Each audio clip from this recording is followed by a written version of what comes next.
Well, do you at least get an Easter break, Josh? Because I know they took spring break from you. Oh yeah, we off on Friday and Monday. That's why I was like, yeah, I ain't trying to do too much Thursday. Well, shit, I'm stuck in Thursday? that honors college convocation. Yeah, I'm here with you. But I'm just saying, I'm after, trying not to be here. but after that, Lawrence want to shoot what you call it, a promo video for him running for Mr. Voorhees. I'm trying to dip off of that. Like, you trying to shoot that at 8 o'clock? Yeah, you bugging. Yeah,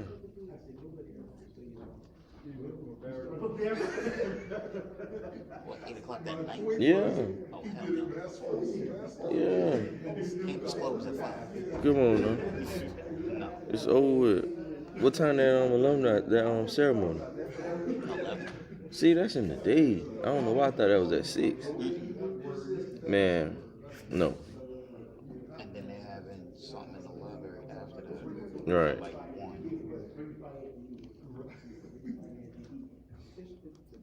I'm going to take that Bigfoot over there. Or have Tony take that Bigfoot over there. I'm going home. That's it.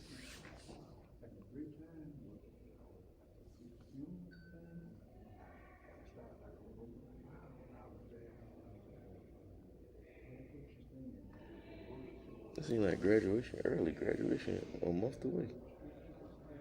Yeah. That first weekend. Mm-hmm.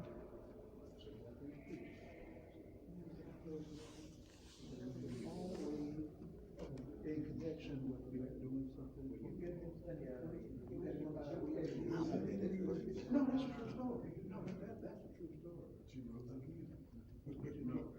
won't be there.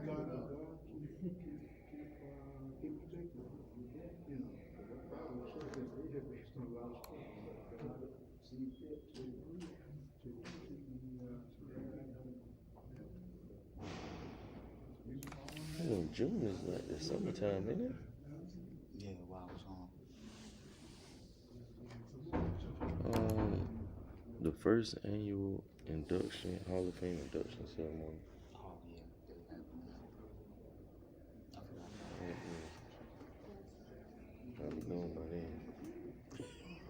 For real. Get somebody else to do it. Yes, sir. Graduation, last big event, no lie. You really out of here. Yeah. Well, shit, keep in touch, bro. You already know that, man. You already know that. I wish I could say I was right behind you.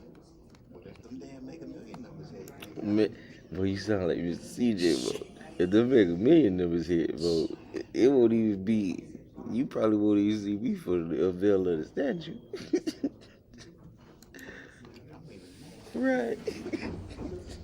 I look at my phone. Cash that ticket. Hey, Mr. Mitchell, break this down for me. Break this down for me. I'm out of here.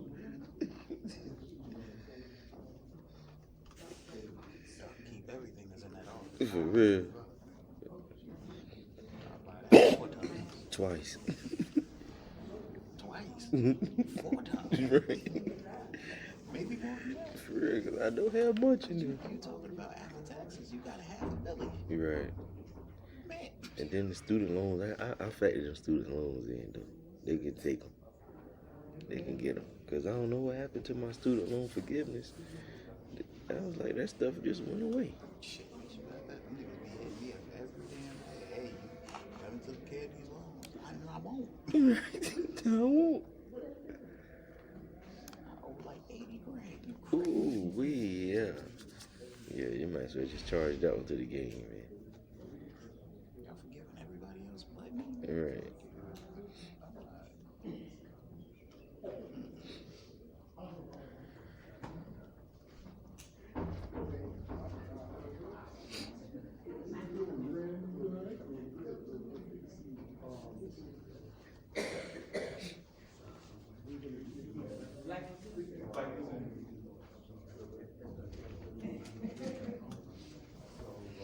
Nobody on live right now. please use the mic.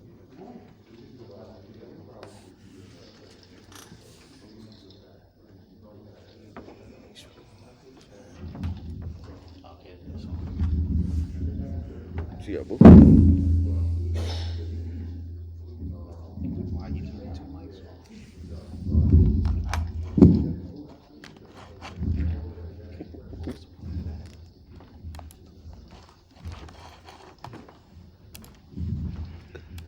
Morning. Oh my goodness, good morning. It's a wonderful morning. It's a little rain, but that's okay. We're grateful for life this morning, aren't we? We are grateful for life. I am so glad and I'm so happy that you have chosen to come to our symposium. They continue to ask me, how many? I said, it's a soft number, it's a soft number, it's a soft number. We're going to see how many show up. This is our first time doing this, but I want you to know this is not our last time doing this. We're doing this to get something started, and we're doing it to help all of the mayors of small towns, because small towns tend to get overlooked. Am I right? If you don't believe it, I served the superintendent of a small district, and you don't know how I would have to get out and fight and let folk know that I'm over here, we're over here, we have children over here. Our children want to learn, our children want to say, we want some of that, we want computers, we want all those things. And they know me because I stayed in their face, right? Right? I stayed in those people's faces, and everybody else I could think of. I stayed in their faces. I did. And so you have to fight for your towns. You have to get out and let them know you're alive and you got people in there. And those people want to do some of the same things they're doing in Columbia. Wouldn't it be great if you had bowling alleys? You'd be happy you had movie theaters. It would be great if you had them. So I just had to get out and fight for my children. But I'll tell you what, in spite of everything, we were able to build. It's not a big number now, but we got a $38 million school for our children. Now, did they want me to do it? Did I have to fight? No, he was out there having fights too. We got it, and it was because I would not sit and be still. And I started thinking, I said, mayors of small towns, just Dr. Hopkins has such a great vision here, and I love it so much. And he wants to grow, and I see him just working hard. And I said, well, Lord, I'm going to work in that vision. And so we've had churches in here, we've had other groups in here, and now we got leaders, we got mayors in here. And mayors have power. Amen. You have power, yes you do. So we get the mayors in, and if you start at the top, it begins to do what? Filter down. Because you're not selfish people.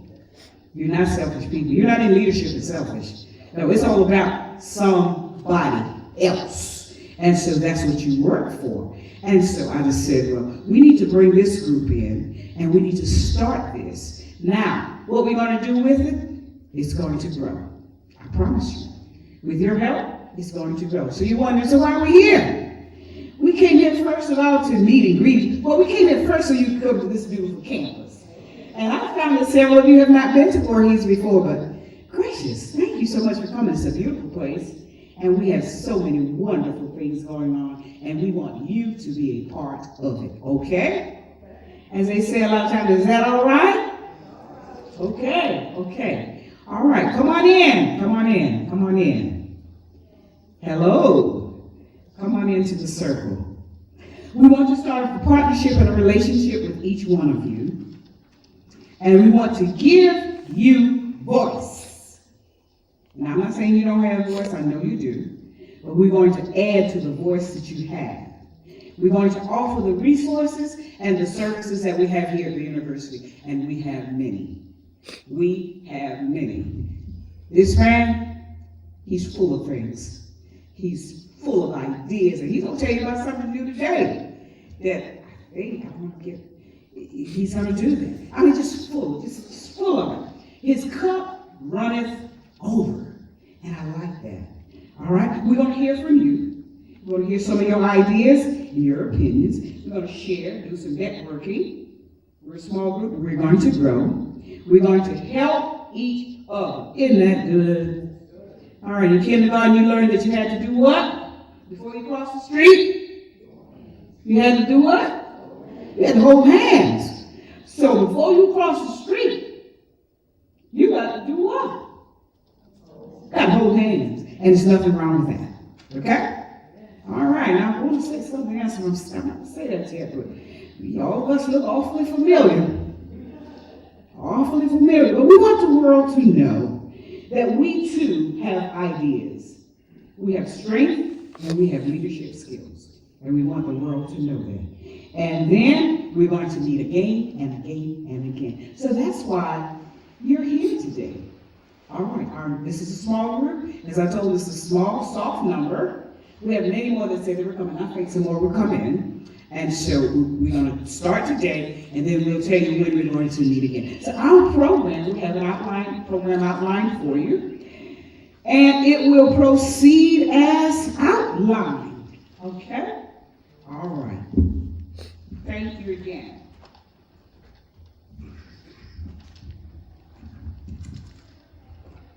Cherie?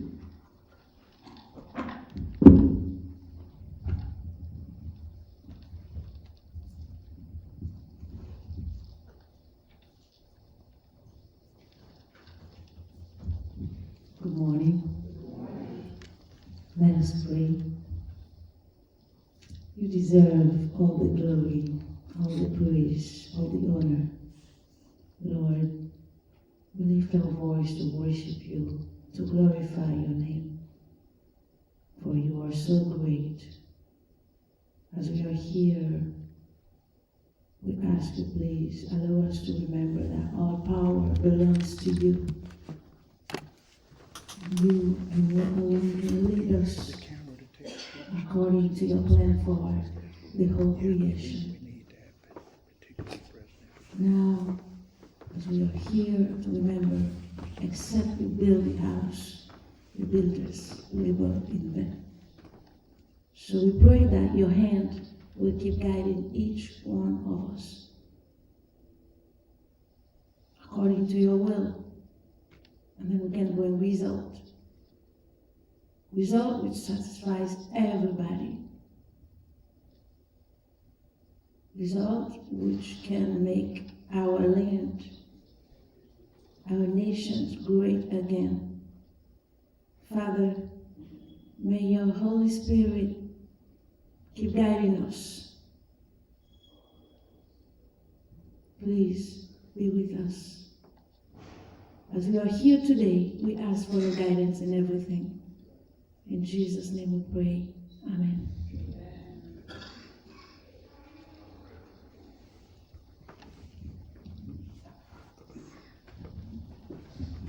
Good morning, everyone.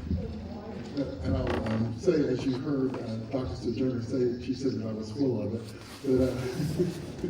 But I'll put that in context for you, actually. So glad to have you on our amazing campus, and thank you, certainly Dr. Sojourner, for bringing this group together. Who can do it?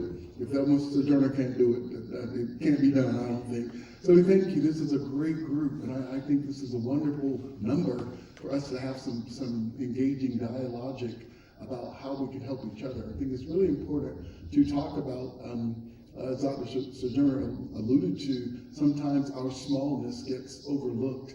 And I read last night that the state found $1.8 billion, is that correct? 1.8 billion. I think if you ask the people in this room, if they're trying to figure out what to do with it, I think we can pull together a plan that we can help them spend $1.8 billion. But I seriously think we ought to pull together some kind of suggestion. I don't know legally what they're going to have to do with those funds, but we ought to be ready in case they do a call for proposals or something. We ought to be ready to say, this coalition, we can tell you how to spend a portion of those funds. So today, again, welcome to our wonderful campus, and I'll go through a brief PowerPoint. I'll speed it up just a bit because I'm more interested in hearing your voices and certainly the intersection of Voorhees University and everyone. Just please know, this is your institution. We want to invite you here. We want you to hold functions here. We want you to know, as Dr. Sojourner suggested, we have some resources that you may or may not have, but we want to partner. One thing we don't want to do is tell you what to do. That is not what we're about. We're about partnering and being thought partners with you. So we can sit at the table, we can discuss how we can help each other, in fact, advance our community and certainly this campus. So I don't think I have the ability to advance the slides, so I'm going to go pretty quickly, and he's pointing somewhere, but it's another mic, Mr. Mitchell. It's not a, so can you just advance them? If you will advance them, that's fine. Gotcha.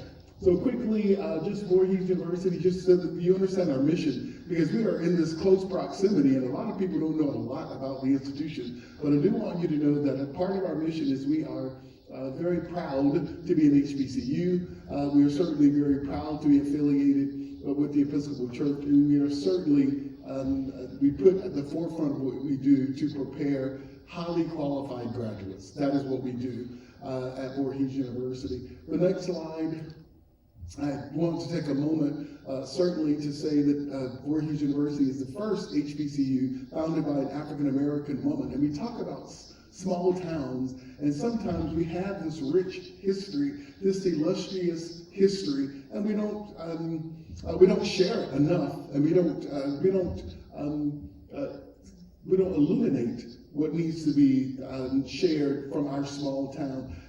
Tomorrow, you may have heard, but we have the legendary Dr. Jonetta Besh Cole, the President Emeritus, the only woman president of both Spelman College and Bennett College for Women, who will be our speaker for our honors convocation. And she and I are working on ways that we can elevate individuals knowing that Elizabeth Evelyn Wright is the first African-American woman to found an institution of higher learning. So I look forward to your engagement in that, but you certainly shouldn't leave this campus without knowing that. And in short order, you'll not only be able to not just leave this campus, but you won't be able to drive through this campus without seeing the historic statue of Elizabeth Evelyn Wright, and I invite you all back on April 4th.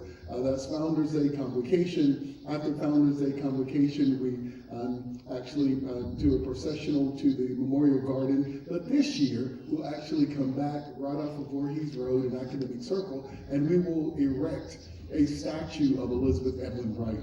If you take a look over there, you'll see it actually as you're leaving campus. But certainly you're invited, and we'd love to have you here. Next slide, Mr. Mitchell, please.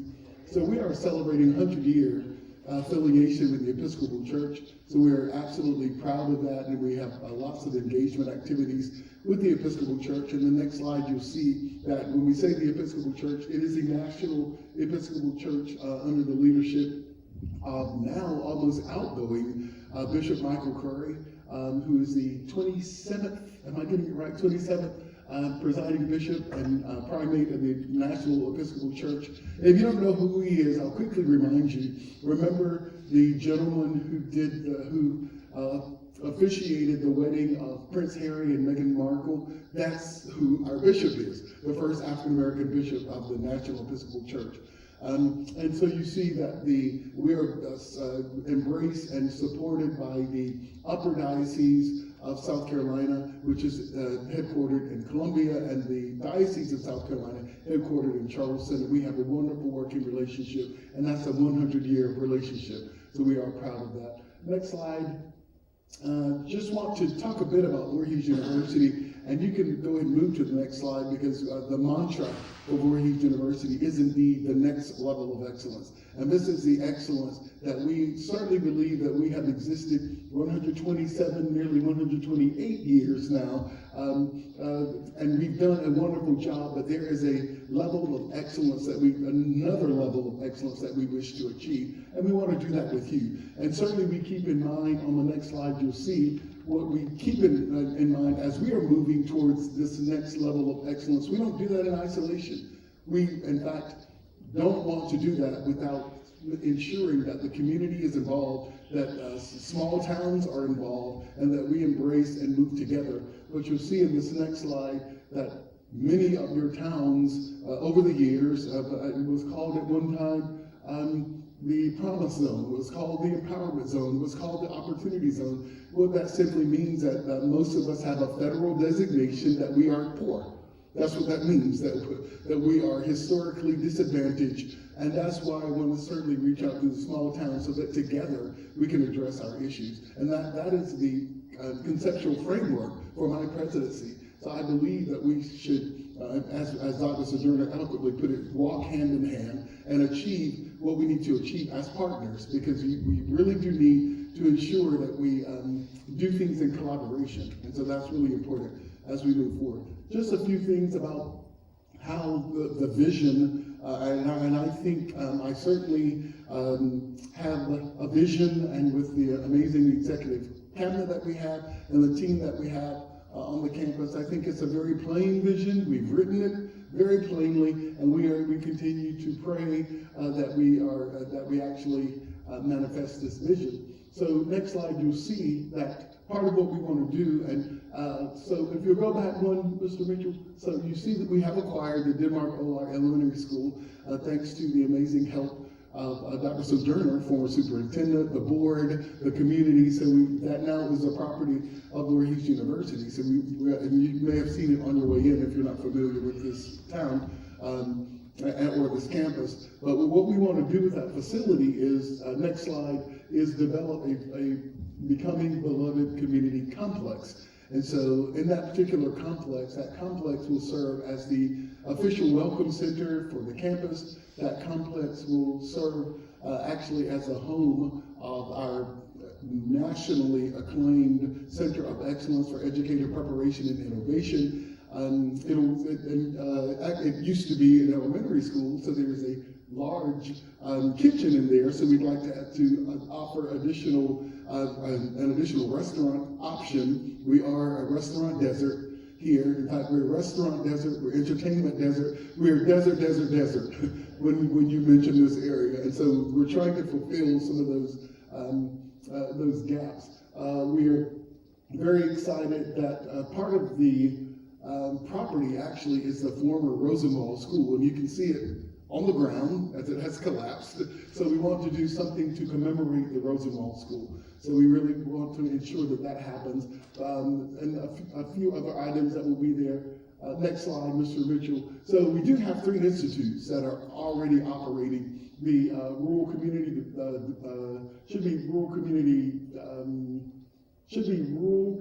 Development Institute. That's right. I wrote these myself. So if there are any errors, it's on me. The Social Environmental Justice Institute and the Women's Institute for Advancement, Empowerment, and Entrepreneurship. And of course, at the root of all of these institutes is the goal to uplift the ambition of rural citizens and all of those. So we are excited about that. Next slide. We intend to erect a campus and community center. Part of that campus and community center, and very similarly to what my dear colleague, President Warback, has done in Orangeburg, to erect a center like that. We don't have a center on this campus. We need a center not only for the students on this campus, but we want to embrace our children and youth and our elderly citizens within the community. So one thing we want to ensure is that there is incubator space, so that individuals in the community who want to launch a business, that they can get support from our School of Business and Entrepreneurship. They can get that support from them, but also in some cases they need a space to even launch the business. So we intend to have space so that we will have some incubator space for our citizens in the community. A part of that will also be a movie theater, bowling alley, skating rink, just so that our children and youth in the community will have somewhere to go, somewhere safe, a safe haven for them that we would like to embrace. I think it's been now a year since we, Mayor Wright, since we had during Holy Week, I think this time last year or maybe year before, where we had about 8 murders in this small area.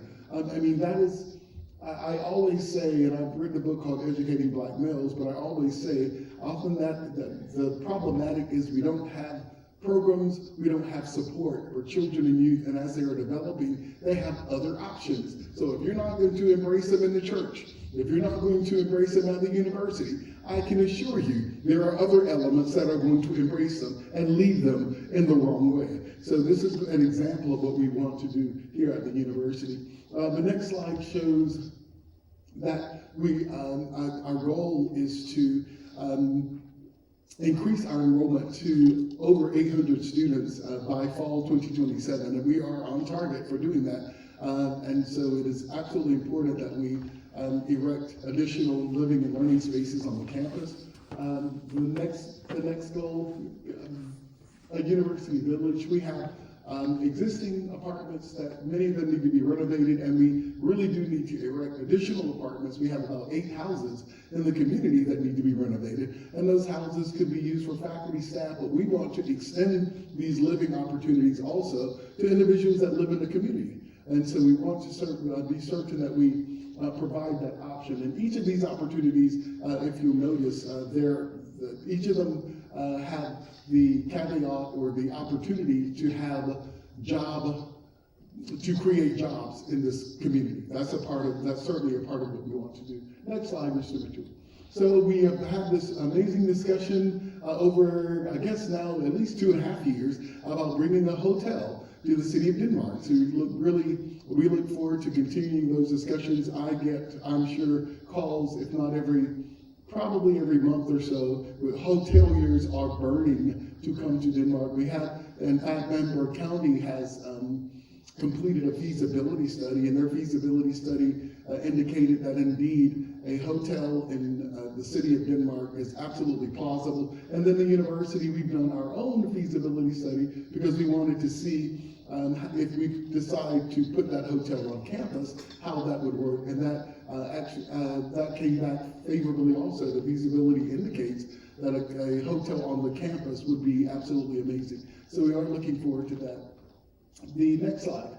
So we have 378 acres of land. Some of it is situated so that the only thing that we can do is perhaps do some vegetation and some green space opportunities there, but we need to do that because our students deserve it, our community citizens deserve it. I always think, as a North Carolinian, I think about everybody talks about Duke Gardens and how beautiful. I mean, Duke Gardens, they have a 2 and 3 year waiting list for people to come out and have weddings because it's so beautiful. That's the kind of beauty that we want to have on this campus and for this area.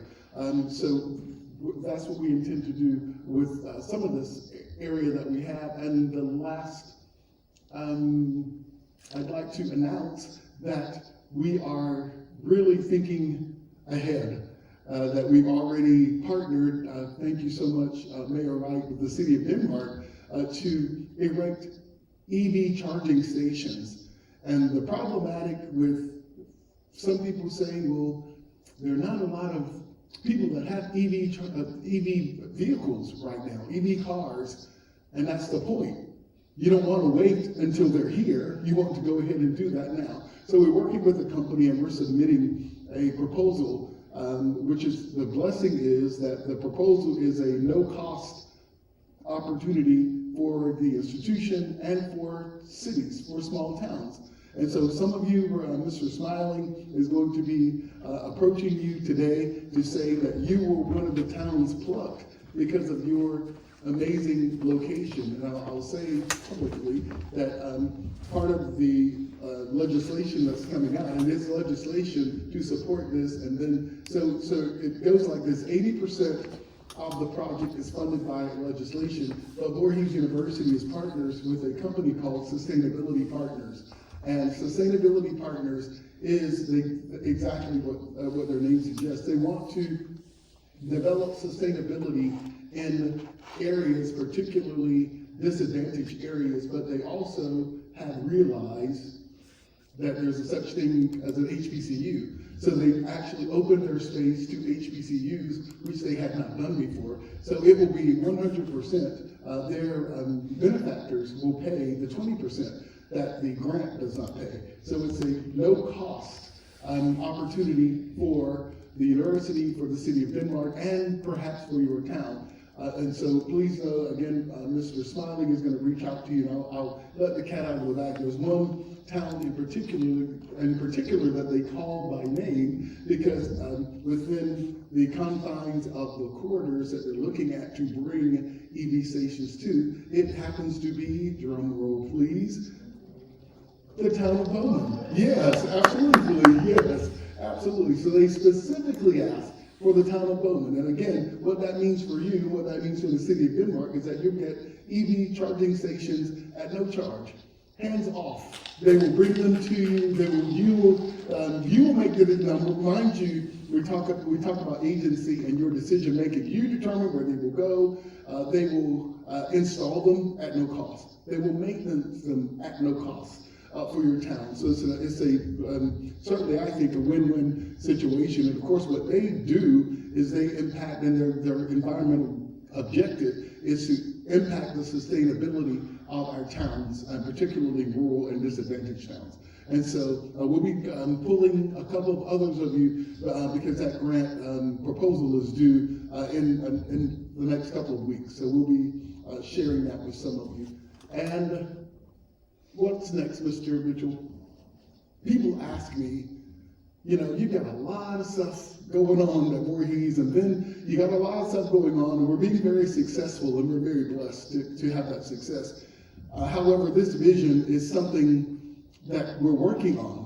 And people ask me, why in the world are you putting so much energy? And Dr. Sojourner, I know you say, I'm praying for you. I know you're running. I know you're tired. Yes, I am. And they say, why are you doing this? And I said, because our people deserve it. It is that simple. Our campus, our students deserve it. Our community, citizens deserve it. Denmark deserves it. Bamberg County deserves it. Your counties deserve it.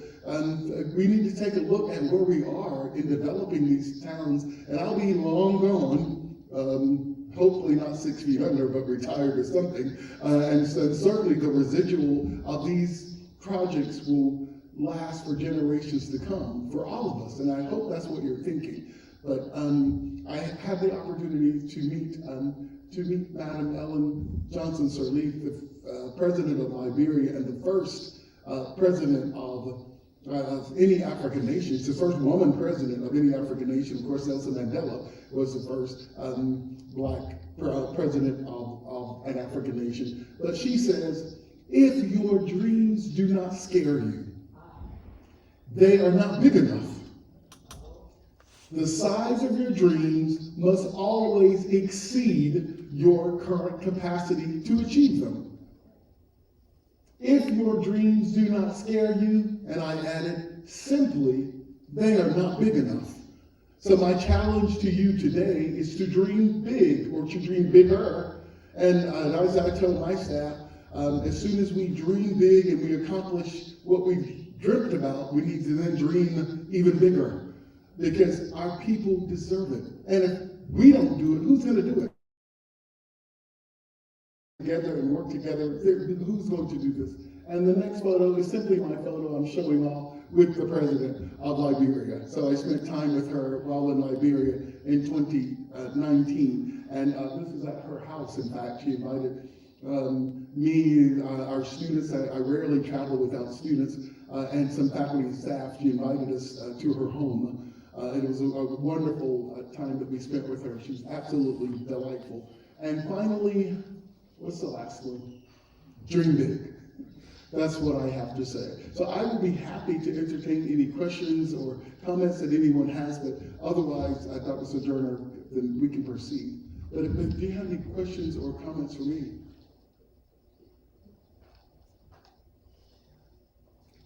No questions or comments. I would just like to say thank you. Oh, absolutely, absolutely. No, thank you. We are partners in this, so absolutely. Yes, indeed. And certainly want to thank our, again, welcome all of you from your wonderful towns and cities. And we certainly want to take the time to acknowledge Mr. Jenkins and Mr. Tresmont for coming today. And thank you always for your unwavering support. I am so grateful to have you all to be able to call on, and Mr. Smiling in particular, because he's always the person asking for letters. But thank you for your support. We really do appreciate that. Thank you, and let's have a wonderful day. And I'm going to have to step out in a little while to meet with students, but I'm trying to stay with you as long as I can. Thank you so much. Thank you, Mr. Mitchell.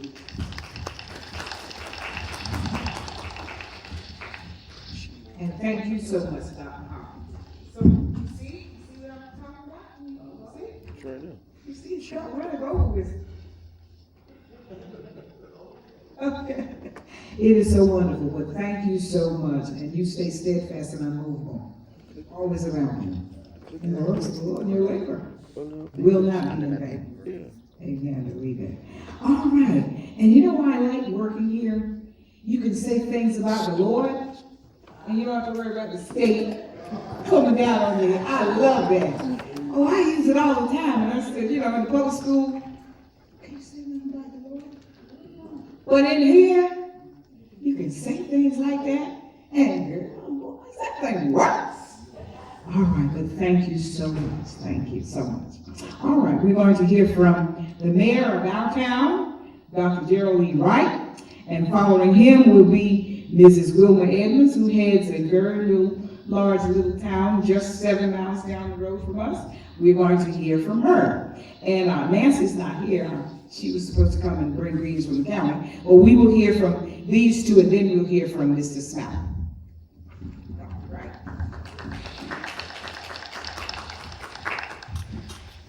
Thank you, and good morning. It's a real honor to be here and to be associated with Voorhees University. I don't know, many of you may not, well, many of you probably already know this. Denmark was chartered and Voorhees was founded in the same decade, very same decade. I think maybe a couple of years apart, something like that. So we always have a good feeling to be in any type of cooperative project with Voorhees. And so we'd like to welcome you to Denmark, and we are honored to be in some position to support Voorhees whenever it's possible. Glad to see you, glad to have you here in Denmark.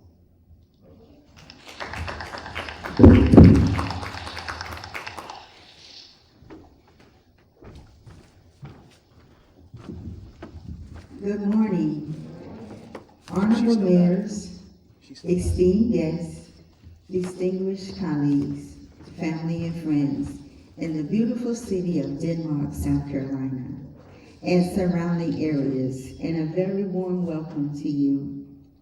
Thank you for joining us for this 2024 Mayor's Symposium. We're so pleased you could be with us today. We invite you to actively listen and engage as we share, collaborate, inform, and enlighten through discussion and expounding of information. By the end of this event, it's my desire that everyone here be well informed, inspired, and challenged to serve our respective municipalities with greater passion and a greater positive change for all. Welcome.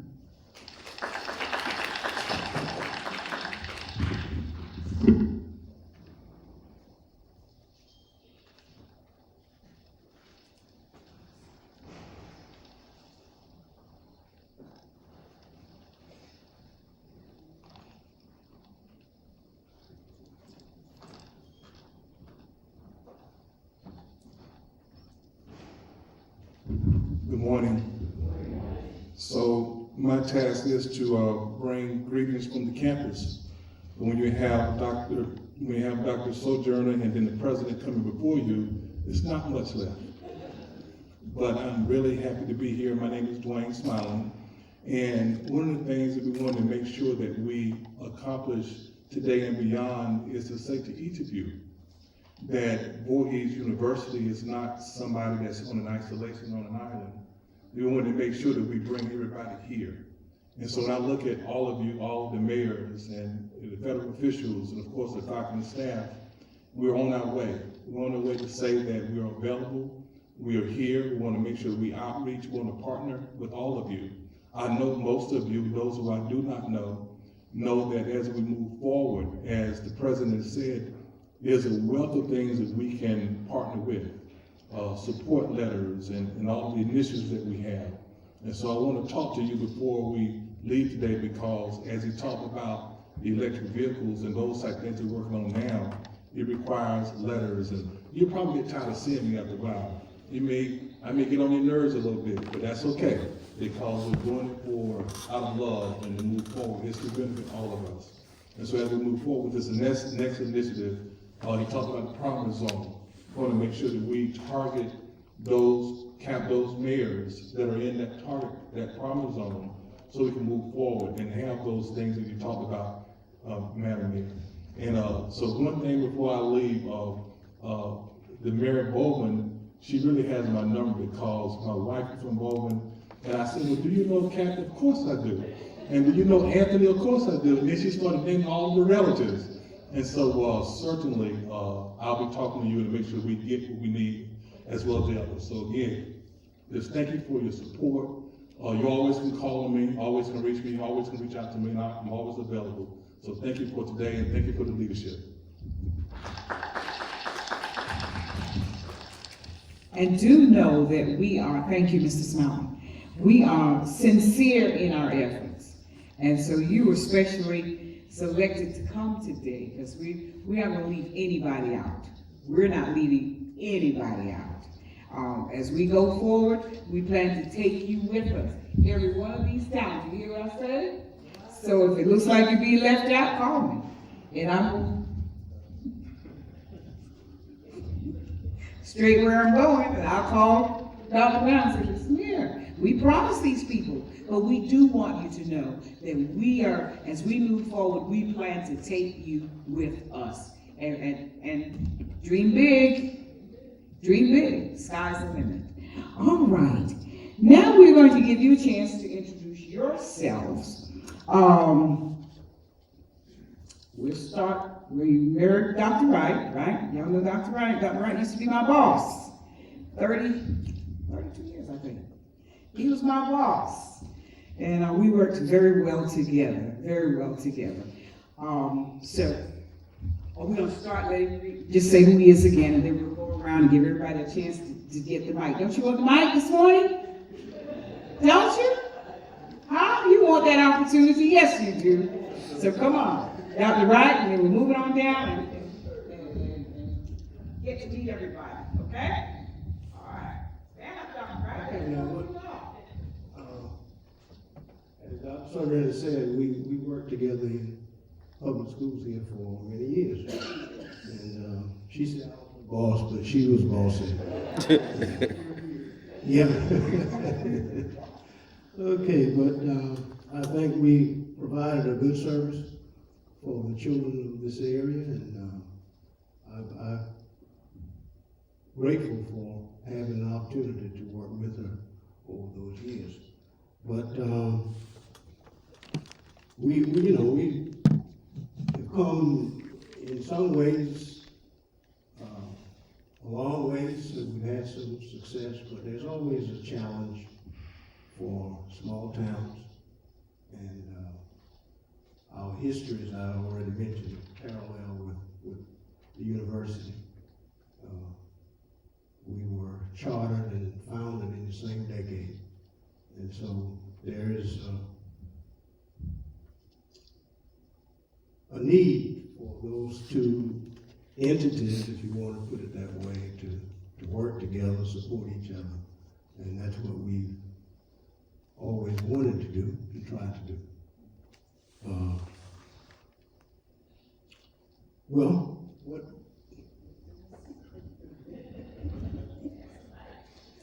Good morning again. My name is Wilma Edmonds. I'm from the small town of Govan, South Carolina. I'm a graduate here at Delmarva High School, year of '85. Dr. Sojourner was my social studies teacher back in the day. Then she was my children's principal. So we have a long history together. Dr. Wright and I, we've known each other all of my life. I've known him. I've been mayor of Gouvet now since 2017. Made a little history there. First African-American female to become mayor. I own and operate LNS Hairstyling Center since, I think 1990, up until about 2015.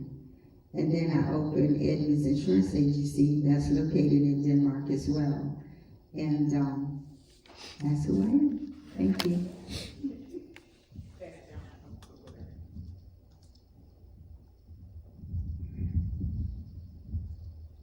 Good morning, everyone. I am not the mayor of Fairfax, but I'm here to represent him. I'm a town council member. He's unable to be here today, so I'm here in his place. This is my first year as a town council. I enjoy so far what I'm doing, but maybe before long I'll get to know more than what I do know. And I'm attended here at Voorhees for 2 years, but I graduated at South Carolina State University, and I have 2 children, and a boy and a girl. And I hope that I learn a lot today by being here.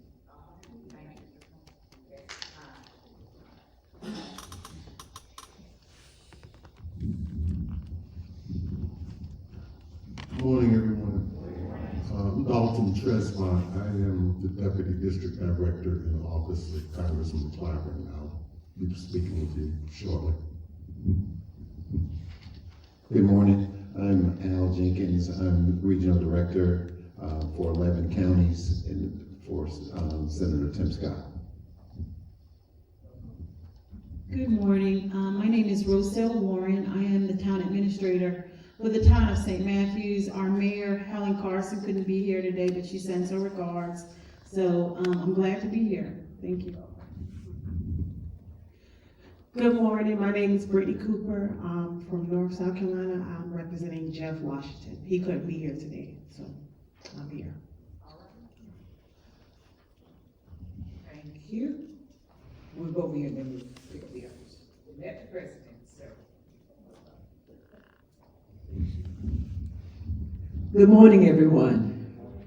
I am the Reverend Patsy Rhett, the mayor of the town of Bowman, also the pastor of the Good Hope AME Church in the town of Bowman. To God be all the glory. It is a pleasure to be here this morning. I had to go through some obstacles, amen, but I am here and I'm glad I'm here. I'm glad I was told, you need to be there. I said, okay, but I'm glad I'm here. And the town of Bowman, we are less than 1,000 people now, but we are anticipating growth because we know that all things work together for good to those who that are the called according to his purpose. And I do believe, and I know I am called according to the purpose of the mighty God. So I ask that y'all continue to pray for us as we continue to pray for each other, that we grow and glow and represent our Savior. Thank you so much. Good morning, everyone. My name is Fonda Patrick, and I am the town administrator for the town of Blackville. And I've made a little history myself because I am the first Black female to hold that position for the town of Blackville. I've come into this position at the most amazing time because my fearless leader, our Mayor Purnell, Ronnie Purnell, he'll introduce himself, has come with a vision that screams growth for our town. And just as most of the small towns that are here, that is something that we have longed for some time now. And he brings the vision. He just needs followers. I guess it's a lot like church. You know, when our pastor comes with the vision, he just needs the congregation, the people within the pews to follow him. So together, we are an awesome team, and I wouldn't have it any other way. Hopefully, I can bring something to the table with us, with our gatherings, and I know definitely just seeing the people that are here in the room, I will gain so much to take back to our town of Blackville. Thank you. Good morning.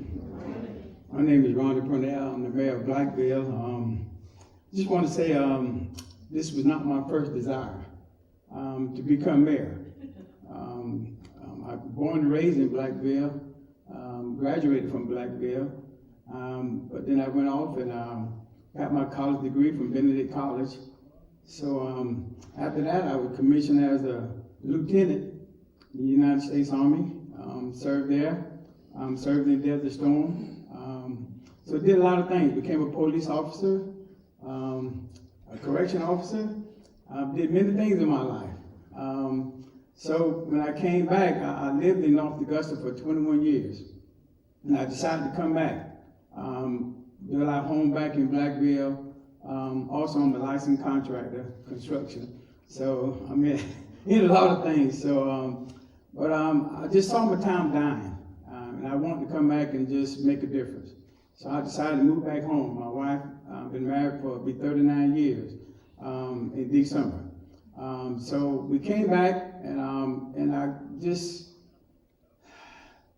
all of a sudden, just God gave me this vision to do certain things in Blackville.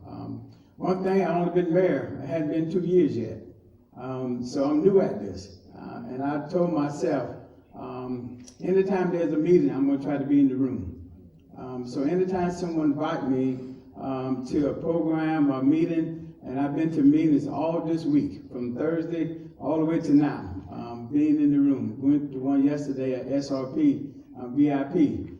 So that was a great meeting. But I've been afforded opportunity because I worked 31 years at Savannah Riverside. Retired from there in 2021. So I got the opportunity to be free. So I can be here and there. So that's been a blessing.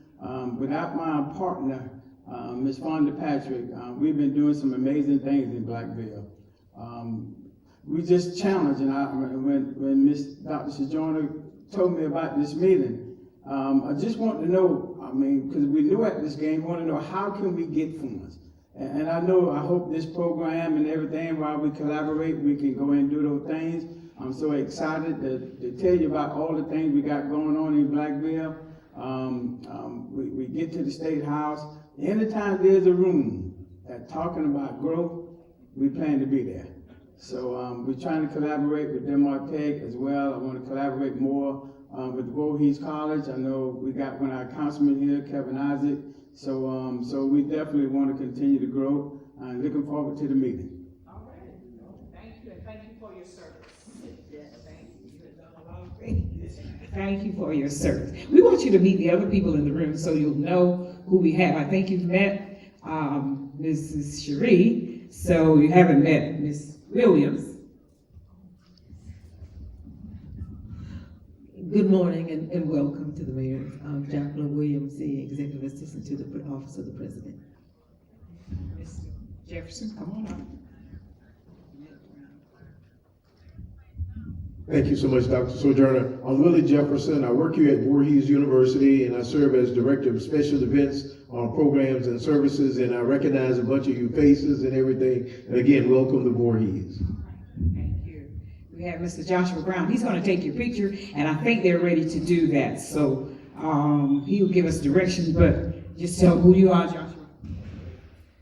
I'm Joshua Brown, Media Production Manager here at Voorhees University. And we're going to go ahead and take a picture with you and the president. We're going to get everybody lined up right there behind the podium. And of course, Dr. Brown, you're going to hear from him. Good morning, I'm Prince Brown, Vice President of the University Advancement, and again, I want to welcome you to our campus.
Y'all bought me, I just we not. Yeah.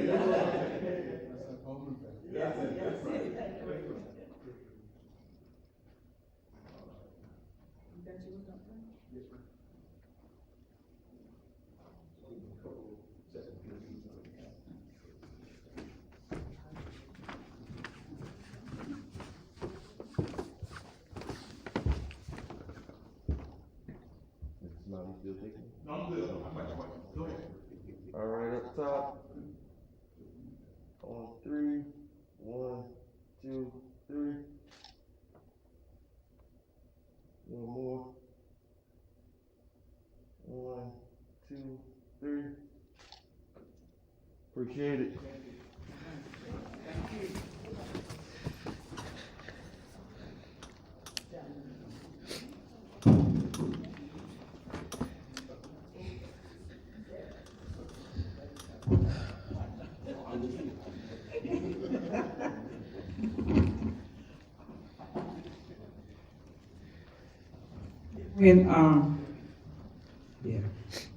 When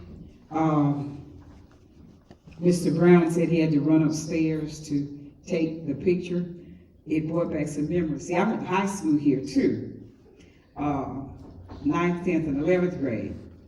And most of our, since we were high school students and college students were here as well, most of our life was spent up there. Some of the greatest times in my life were up there, in that balcony. And when he said that, it just, I don't know what it was, something came over me when I thought about, wow, and I haven't been up there in a long time, I need to go up. We've had some wonderful years here and some wonderful times up in the balcony. That was great. Just brought that back. Thought I'd share that with you.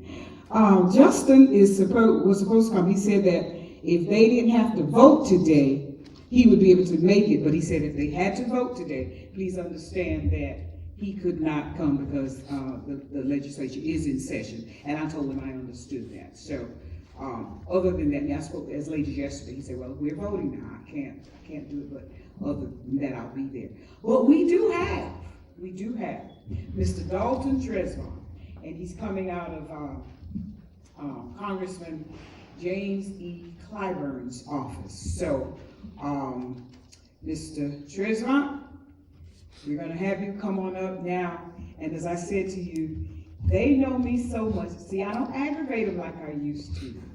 I just a little bit now, but they know me and I know them. But Mr. Tresvant, it's your time. Come on up and share with this wonderful group all the wonderful things that you have to offer, and let us know how the congressman is. And I know he's busy.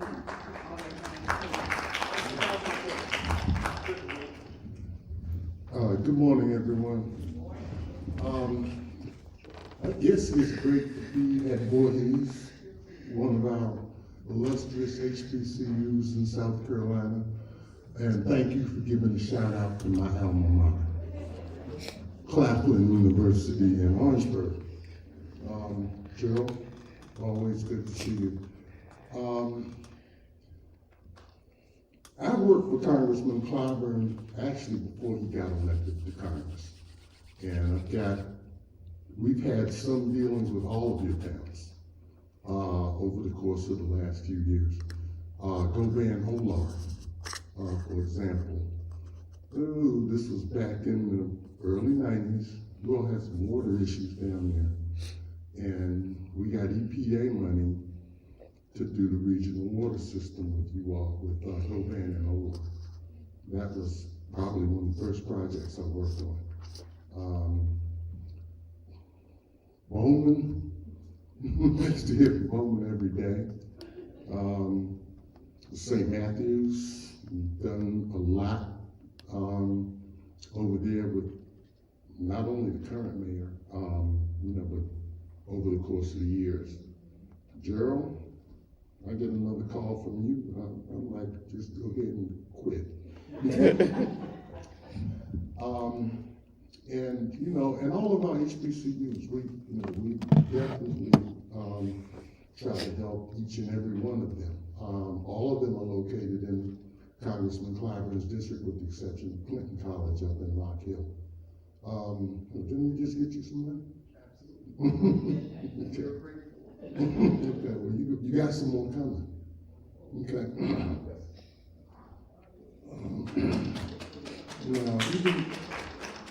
Now, North is not in our district, and neither is Blackville. But do you remember the wagon wheel? All right, that was my first stop in Blackville a long time ago. I guess I'm telling my age. I'm very familiar with, and Congressman Clyburn is very familiar with the challenges that exist in South Carolina small and rural communities. In this region, you probably have more black mayors than probably any other region in South Carolina. Town of Fairfax, for example, I hadn't met, I met with the previous mayor, probably about, this is just before the election. Okay, and what's your name, ma'am? My name is Dorothy Dorothy Kennedy. Kennedy. Let me see, I spoke with one of your town council people about 2 or 3 weeks ago, Ms. Smart. Right, okay. In Allendale, you all have a tire plant coming. And town of Fairfax, town of Allendale, town of Ulmer, Allendale County. None of you had the capacity to serve that water plant. Really. So, what we're in the process of doing, Danny Black at the Southern Carolina Alliance is currently working on a study to see about making Allendale a regional water system involving all of those systems. Excuse me? Yeah, we know. So yeah, we met with them probably back in January. And there's gonna have to be some legislation done to solve the problem that exists over there because, and you know, there's some other issues over there that we're working on as well. For most of you in smaller communities, there is a little effort. How many of y'all have heard of 10-20-30? Or familiar with 10-20-30? Okay. That was adopted by the United States Department of Agriculture. That's an initiative that Congressman Clyburn started was back during the Obama administration. And basically what it does is it says that, you know, we should try to direct 10% of federal funding to those communities where the poverty level has been above 20% for the last 30 years. And see if we can have an impact on some of our rural communities. And that's a concept that has been adopted by USDA, particularly USDA rural development. And for those of you that aren't familiar with USDA rural development, I would suggest that you make a call and sit down and meet with them. Because USDA can literally build a town. They have the capacity to build a town from the ground up. They can fund everything, any and everything. Now, also, what USDA does is rather unique. They have a program known as community facilities. And they can do grants up to $50,000. They can also, if you need a fire truck, for example, they could finance the fire truck. But what a lot of people don't realize is that the fire truck costs $500,000 and you're in a high poverty community census tract, let's just say, for example, that they can make 60% of that in grant. How much does that knock off your back truck? That's quite a bit. So then you're only on the hook for the remaining 40% to pay back USDA, which you can pay them back over 40 years, probably at around 2%. So that's a good way to do it. USDA financed the school. We work with you on that. Dr. Womack at Claflin used USDA to partially finance the new student center that they just cut the ribbon on last week. And USDA's share of that was $18 million on a $40 million project.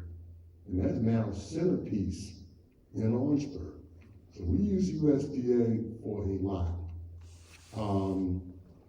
I don't know how many of you are familiar with OCAP, Community Action Agency over in Orangeburg. Mayor, I know you are. And being from St. Matthews, I know you are. The Head Start Center, completely financed by USDA. And that center costs close to $7 million. And it is state of the art.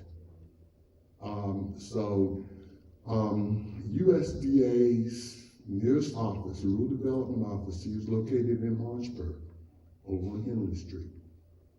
So I would suggest that you definitely get in touch with them. Now, for those of you that live in Congressman Clyburn's district, you call us, we'll let you know. But if you're over in North Town, I passed through this morning, we'll stop in and talk to you too. And we come to Denmark, nothing wrong running down the Blackville, man. Okay, but just please, let us know if we can ever be of assistance to you. Now, let me say one other thing, and I want to talk a little bit about working across the aisle. We try to do that with, all the members of the delegation. And some are more friendly than others. Because, I guess, Congressman Clyburn is a Democrat, he's the only one out of 9. But the office that we work with the best is Senator Graham's office. Because, and there's no disrespect, all right? But we will work with them on funding projects. If any of you gotten any of the money that the state has put out through the Rural Infrastructure Agency, any of you gotten any of those dollars? Rural Infrastructure Agency. A lot of them did $10 million grants. Well, the state didn't come up with that money. They were given that money by the federal government. That was, and then we only had 2 members of delegation that voted for that. Well, Senator Graham, Congressman Clyburn.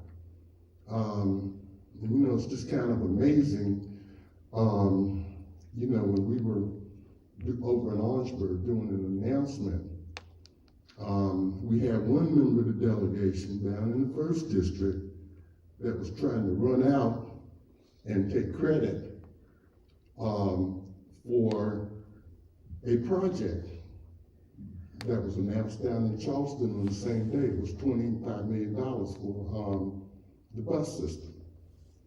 And, member voted against it, called it the biggest waste of money that they had ever seen. But when the $25 million got there, first thing they wanted to do was call a press conference. Oh, look at what we did.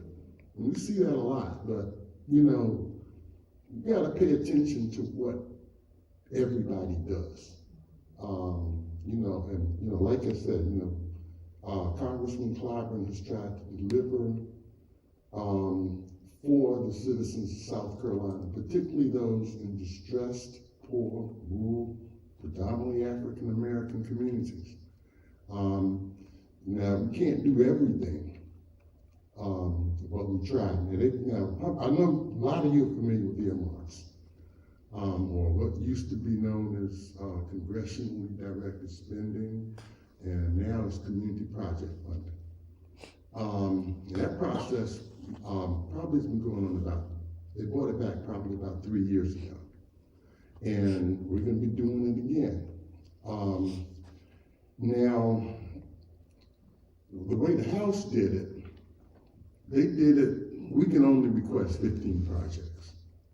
That's it, across all 12 appropriations bills. So, we have to be very selective as to what we can request.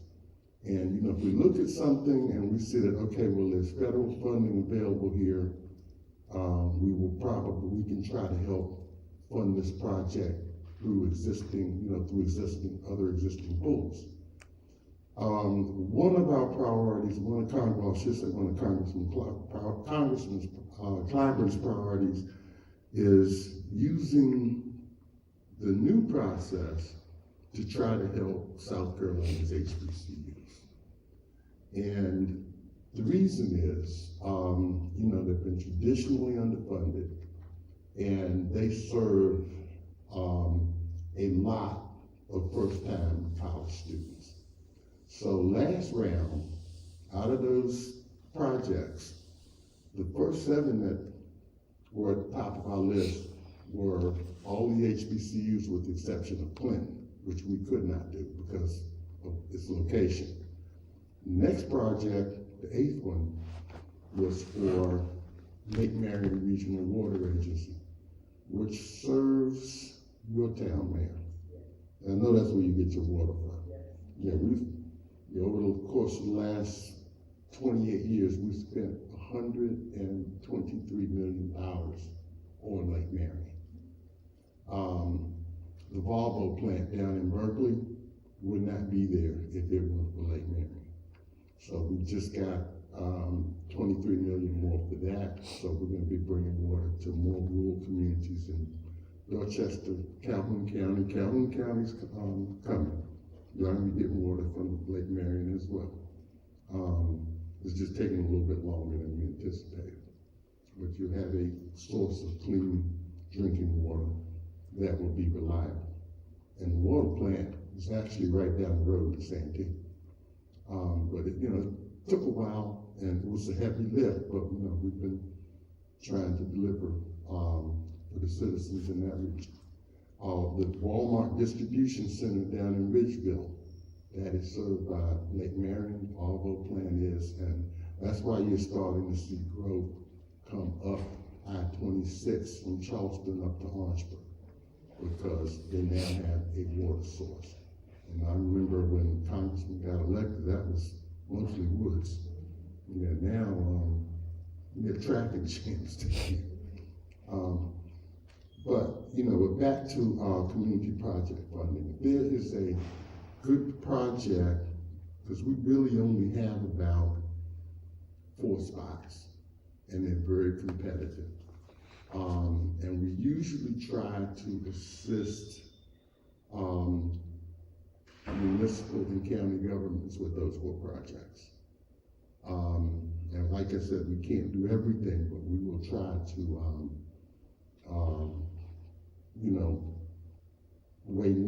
weigh each other's needs to see what can happen and what we can, help push along.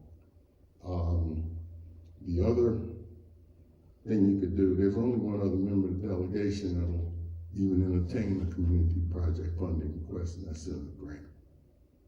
So if you got a relationship with his office, you might want to also talk to them, particularly for those of you that are outside of our district. That would be like North and Blackville. But if you need me, you all can call me. I'm right up in Columbia. I spend a lot of time on this end of the district. You can, I do have some cards, I think. So I'll make sure that you got them. Mayor Red, I know you know where to find me. Yeah, if you don't, it'll be different. Go band, well, I don't need to give you a card. I don't need to give Mayor Carson one either. She got me on speed dial. Okay. Oh, yes, ma'am. You'll get one. Okay. Now, I guess y'all don't want to hear from me anymore, but I would be happy to, answer any questions that you may have.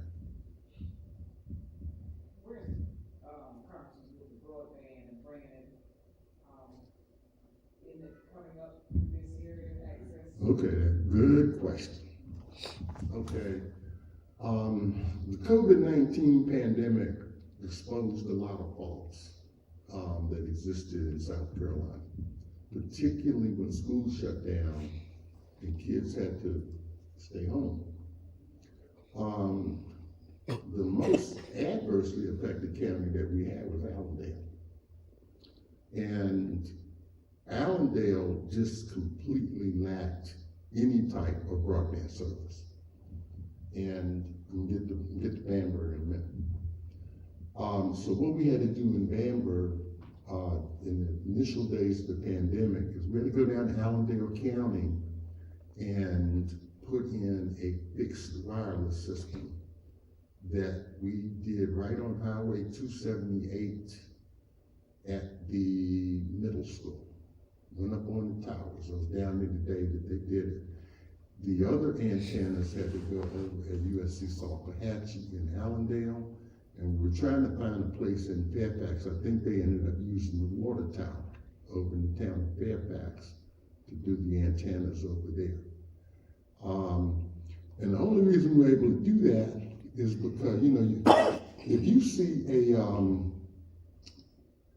telephone tower, they have to have two things. One is they have to have fiber, and they have to have electricity. If you don't have that, they can't operate. So we're coming up 278 in Allendale County, there was a fiber line. Then the other thing we found out, we got to get the conduit to run this fiber through. So guess where they made the conduit to run the fiber?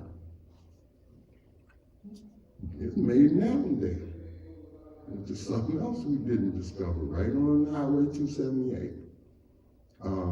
That's where they made the conduit.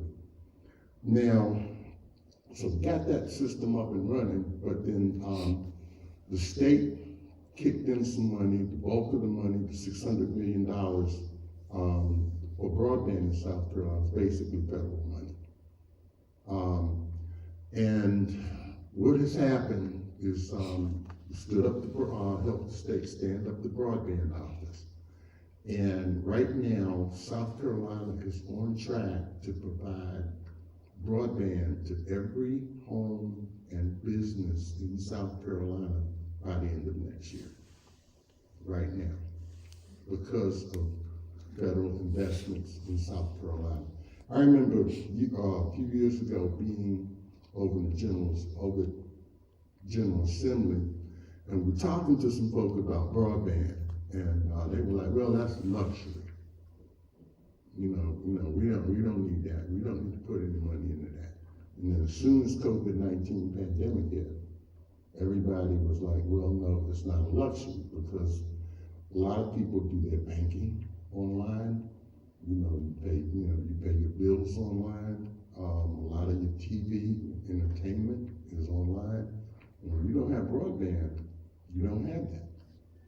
But now, South Carolina has probably the best broadband mapping in the entire country, because you have to be able to know where the lines go. And the person that runs the state broadband office, Jim Stritzinger, is very good at what he does.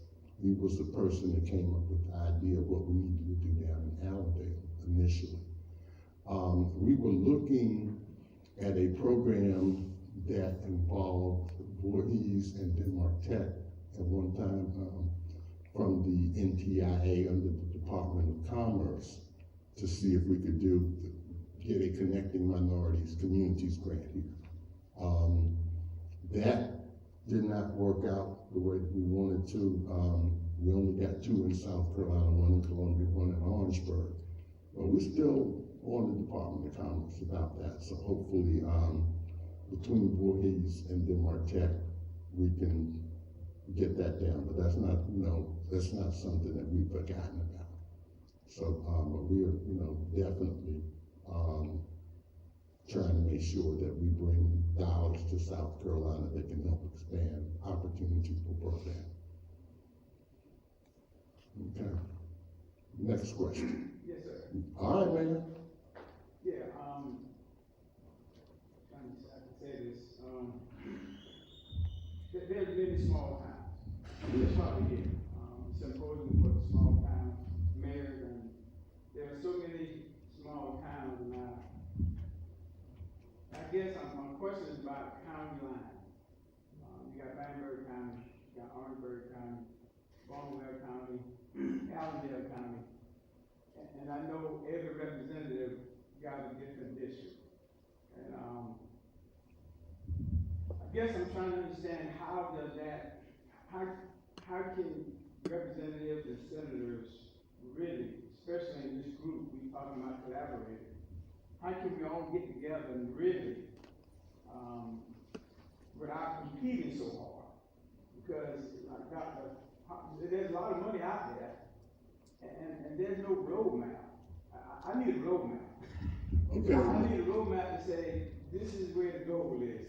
And in smaller towns, we don't have the resources to be able to have grant writers. We don't have the administrative staff to get to this resource. So most of the time, like myself, strong mayor, without getting my Honorable Patrick on board, we literally do everything in our small town. We do everything. We write the grants, we go out to the fund, we go to the meetings, we literally do everything. So You're the chief cook and bottle washer. I understand that. I can give you a couple examples. Earlier I mentioned Govan and Olar. And each one of those towns had some very serious issues with their water systems. One town, I can't remember which one it was, one town had like about 39 water customers. And the other town had probably about 100. Can't remember which one was which one. And in between Govan and Olar was another little community that they called Middle Place, which didn't have any water. And they wanted water. So, we sat there and said, well, that'd be 3 grants.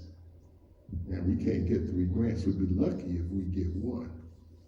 So we talked to the mayor at Govan, mayor Olar, and then we talked to some of the folk in the community at Middle Place. And that's when we came up with a regional project. And we were able to do that, even though it was all in Bamberg County. It was basically 3 entities that got together to do that. And now they got water. Because if they had relied or tried to do that themselves, they could not have done it. Like right around Lake Marion, Bowman couldn't do that on their own, without some assistance. So a lot of times you're going to have to rely on other entities. We're looking at regionalism now to solve the water problems in Allendale. So you may have to reach out to you're 7 miles up the road. You may have to reach across the county line to a Denmark, or in your county to one of the other towns that exist there. So don't ever rule regionalism, out when it comes to providing services for your citizens, because most of the instances that we've seen, it has worked. There's been consolidation in some counties of fire service, saves the town and the county money. So you need to, just whatever the problem is, you need to, just pay close attention to whether or not, okay, can I do this on my own and can it sustain itself, or do I need to bring somebody else in to deal with this? And a lot of times, getting some help, nothing wrong with that. You talked about fire trucks, and I know fire trucks are pretty those are the type of vehicles that, most towns can get those fairly pretty easy. The challenge we have in smaller towns is police cars. Very hard, they're used often, most of the time, our policemen, we have to give them, because of the pay we give them, we have to give them the luxury of driving their cars home. And most of the time, they don't live in our area because we don't have houses. Okay, all right. So now they driving the cars 30, 40, 50 miles every day, so they're taking a big toll. But now, like in the time of Blackville, we desperately need 4 police cars. I can tell you right now where you can find them. You can find them in the same place you found the fire trucks. USDA. USDA. You need to contact the Rural Development Office of the United States Department of Agriculture over in Orangeburg.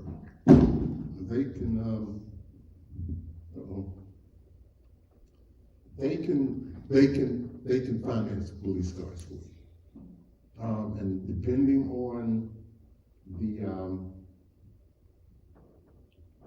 poverty level in the census tract where the town's located, part of that, well, actually a part of it can be a grant. I'll tell you that right now. In addition to that, since we're talking about public safety, there are 2 grants. One comes from FEMA. It's the fire grant program. That helps with fire prevention, can help you purchase a fire truck, can help you with personnel.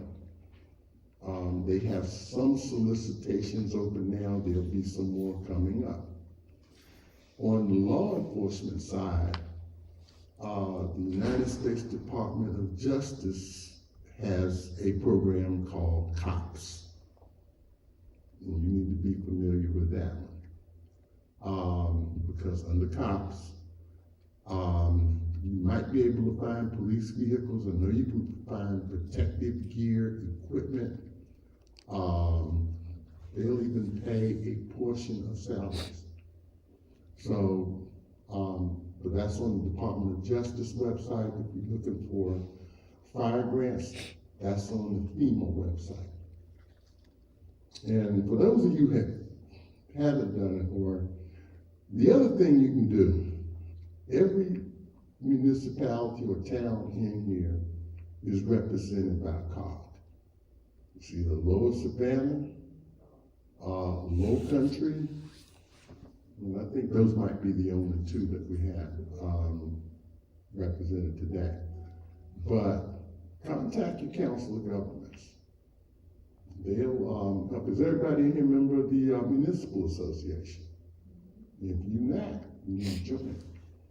Because the Municipal Association can help you. You need help writing a grant, call a call.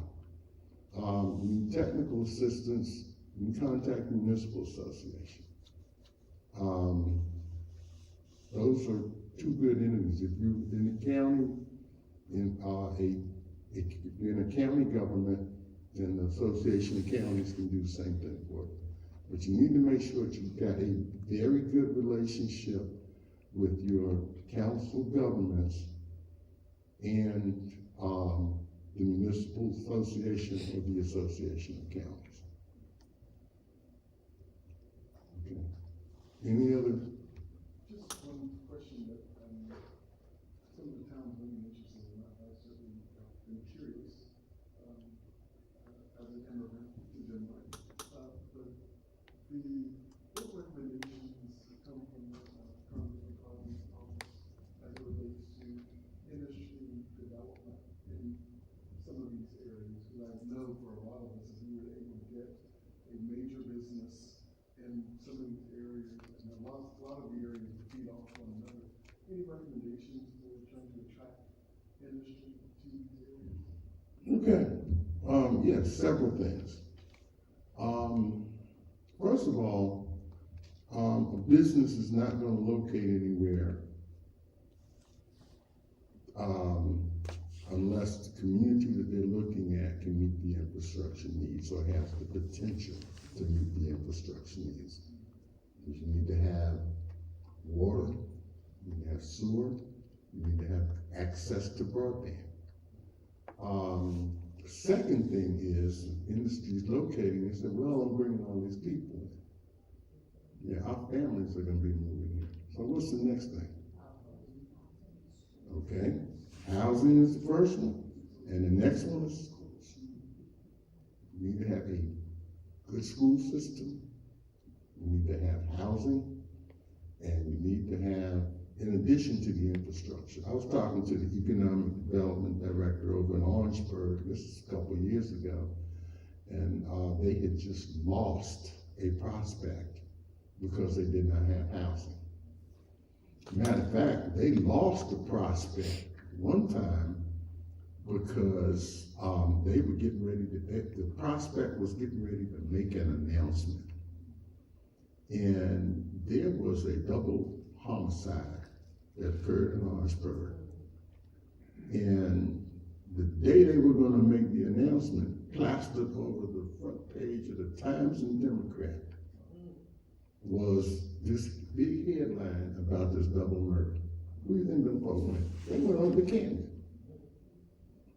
They didn't want to go, but they saw that headline, they left. So, you know, there are a lot of factors that come to play in when you're locating, you know, business in an area like that, in any area. So, whether it be a, you know, a county, a small town, you know, really what you have to do is talk about the assets that exist in that community if you're trying to attract a business. But at the same time, you want to make sure that, okay, yes, we have to have housing. Our school system, you know, needs to be good, great, exceptional, you know, whatever they're looking for. If they're relying, if an industry's coming in and they're relying on local people, then housing and education system are less important because, you know, yeah, the people that live there, they're already using that school system, they already live there. But if you're bringing people in, then that factor changes exponentially. But, you know, once again, you know, your towns are not located in a silo. So you're gonna have to reach out to your county governments, your school boards, your economic development departments, and just gonna, you know, just work with them. Okay, what can we do to put ourselves in a better position? Because not only would you be putting the town of Blackville in that position, but that would include Barnwell County, because you have to bring them along as well. So, and a lot of times, you know, people in smaller communities may lose sight of that. But you can't work in that silo. You have to work with your school district. You have to work with the county. You may have to work countywide. You may even have to work regionally. But if you can get a project in your community by working with someone else, I mean, that's less money that you're going to have to spend, or less money that you're going to have to generate. You know, so let them pick up some of the costs too, and your citizens can benefit. Nothing from North, nothing from St. Matthews. Okay. All right. I guess y'all tired of hearing from me anyway. Okay. Thank you so much. So much, Mr. Tresvant. Can't you see how resourceful he is? And that's our purpose of doing this, so that you can get information. I was hoping that more would come and get the information. For those of you who are sitting in for your mayors, take that back, because I was going to tell you that our next meeting is going to talk about getting those resources, and I want to talk about USDA as one of the main ones to get the resources. And you know, he's right that we got our school that way. And they told me you could get buses. And so I went running to the lady right after the meeting, and I said, Miss, how you say we can get those buses?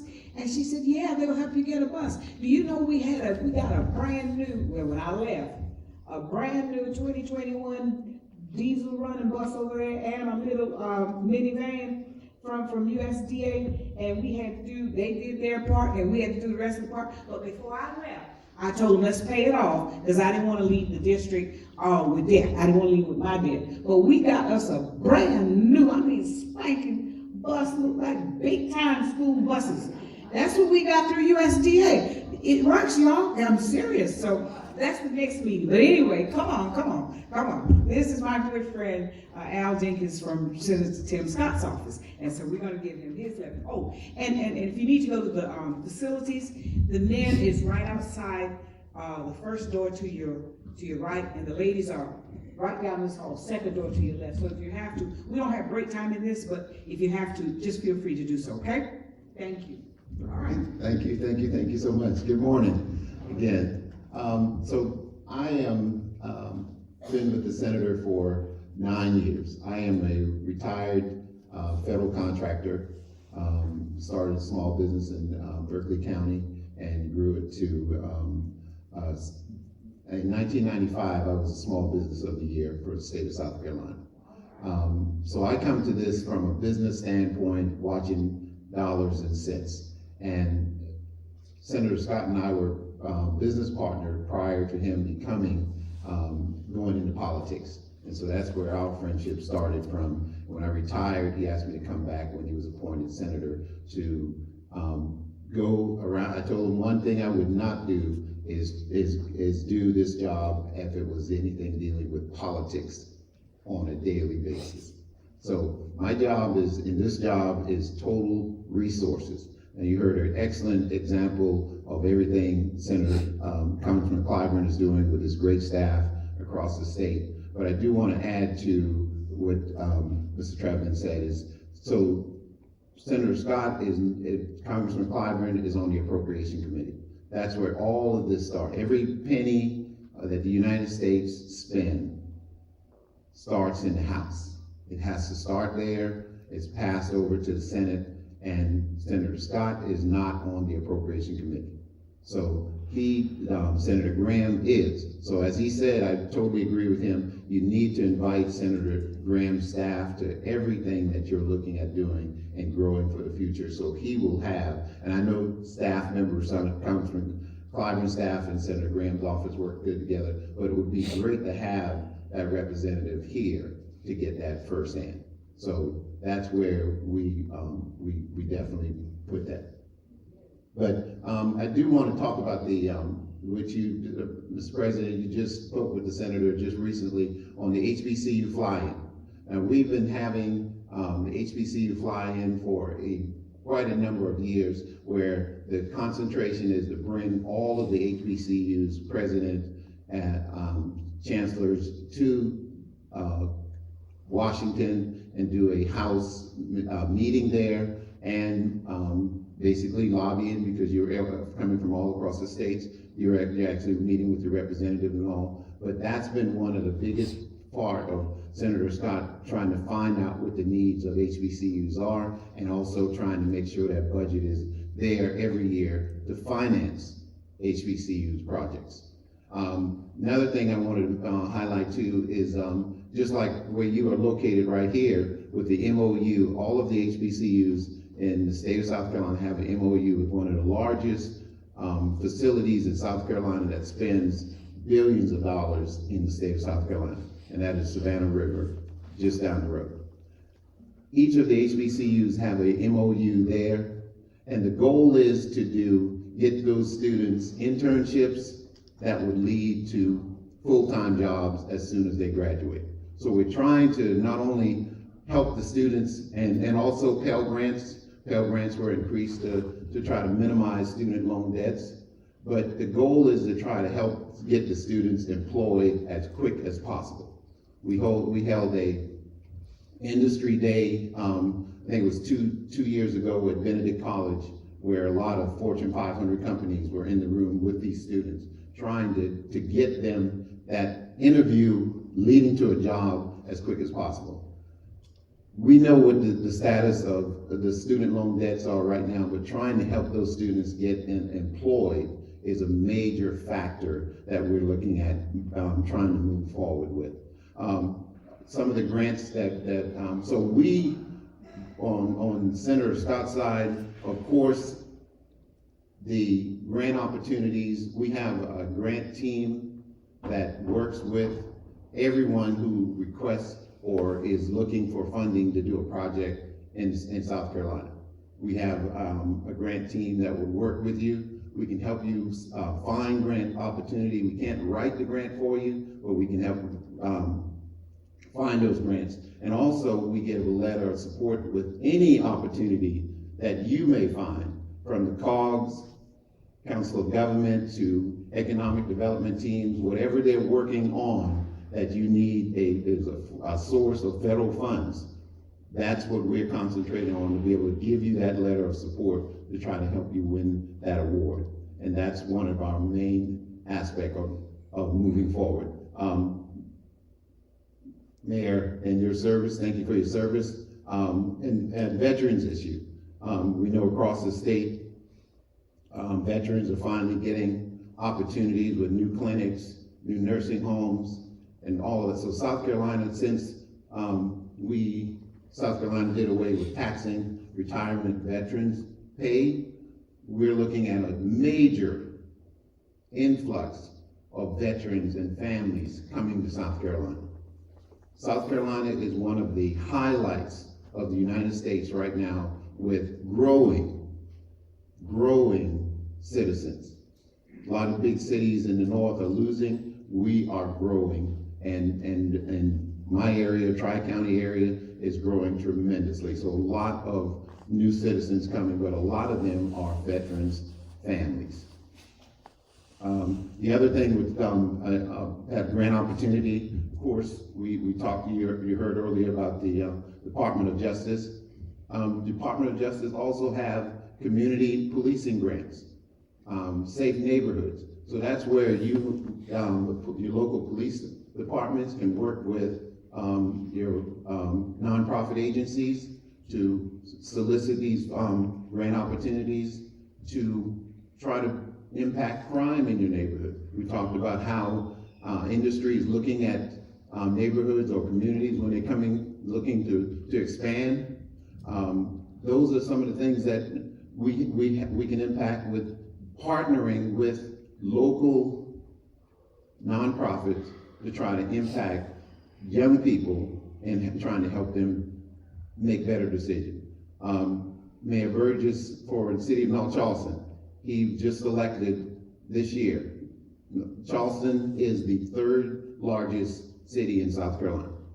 So he has a tremendous opportunity, but also a tremendous amount of situations going on that he's have to impact right now. One of those is gun violence.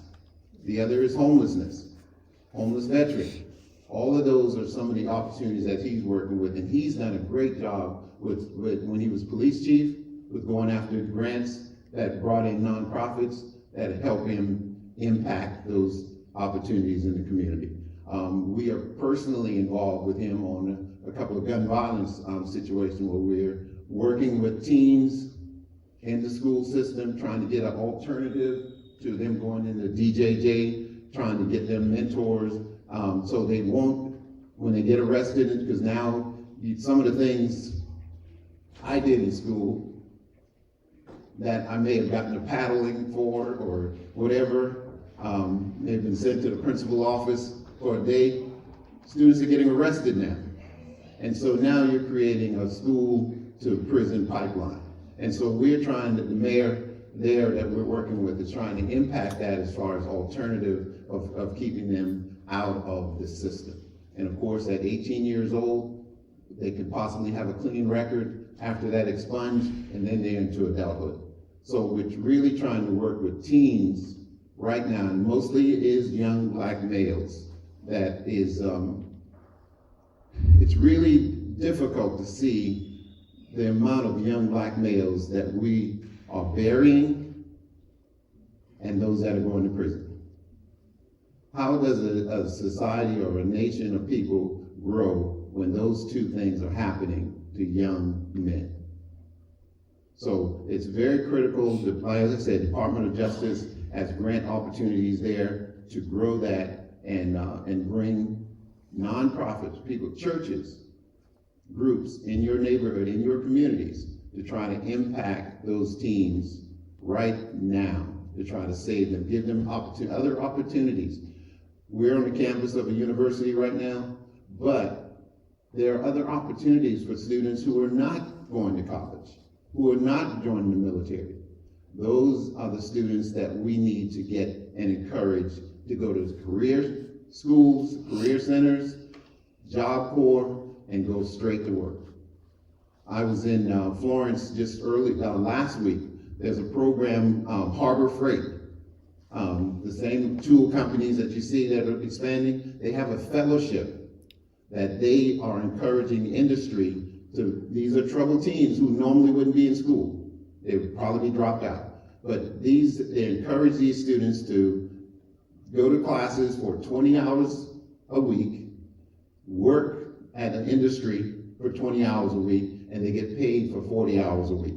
But they're working, creating income, and they're getting their high school diploma. And after they graduate, they get hired.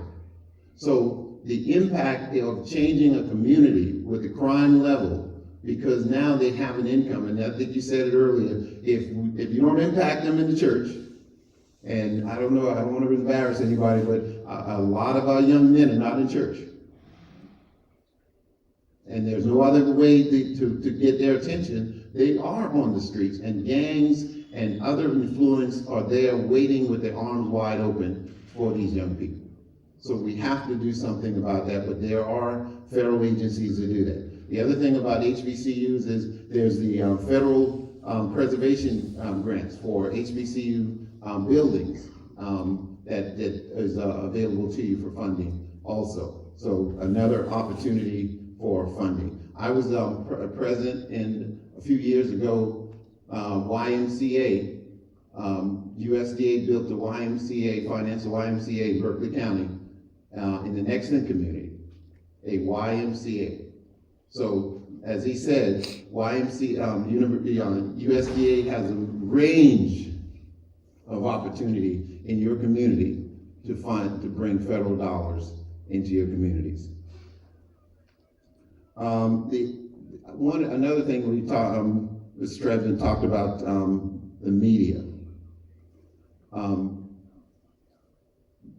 Please, mayors, administrators, please try to encourage your citizens. It doesn't have to go on Facebook. It doesn't have to go into the local newspaper. And it does not have to go on the local talk show, radio show of what's the bad things that are happening in your community.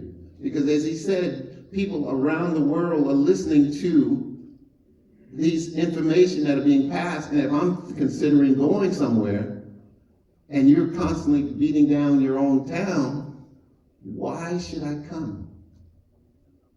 So it has to be a united, positive message.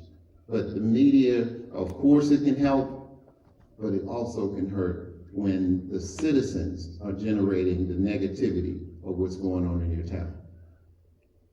Everywhere there's trouble and problems, but it doesn't have to be broadcast every day and beating other people down with bad news.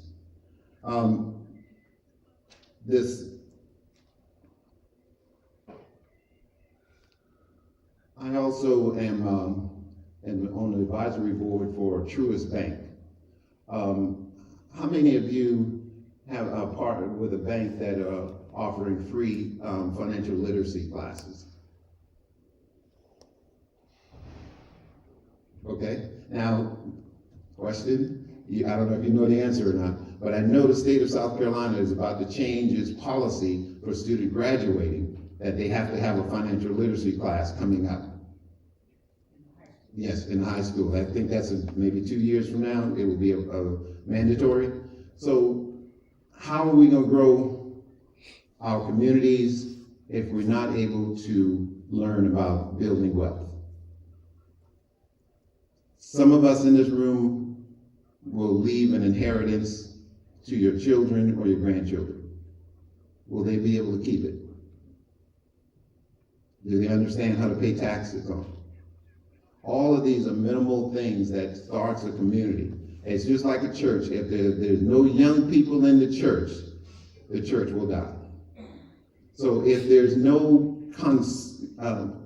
consecrated effort to teach our young people how to manage money, how to build wealth, all of what you have worked so hard for, they won't be able to keep it.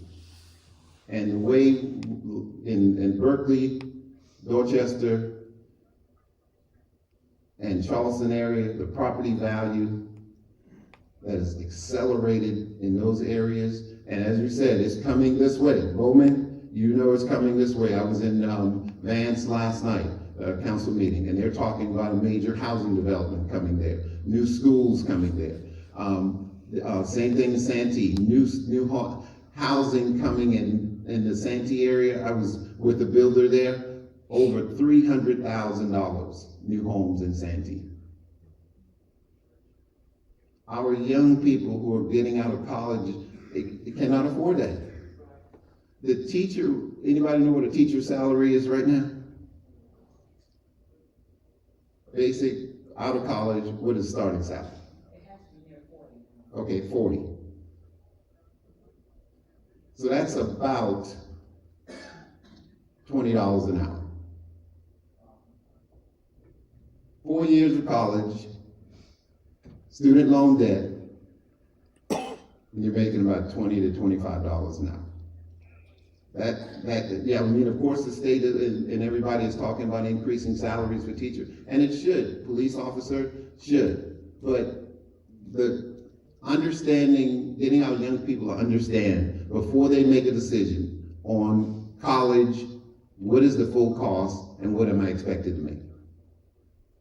So in South Carolina right now, it just so happened that skilled trade trained jobs are number one. There's an opening right now that are paying middle class salary jobs. I go to federal prison. We engage with Second Chance Act. I was at Estill Federal Prison this week, Edgefield Federal Prison. They have a CDL truck driver training program. A gentleman there who was in for drugs, he got out. He took the CDL training before he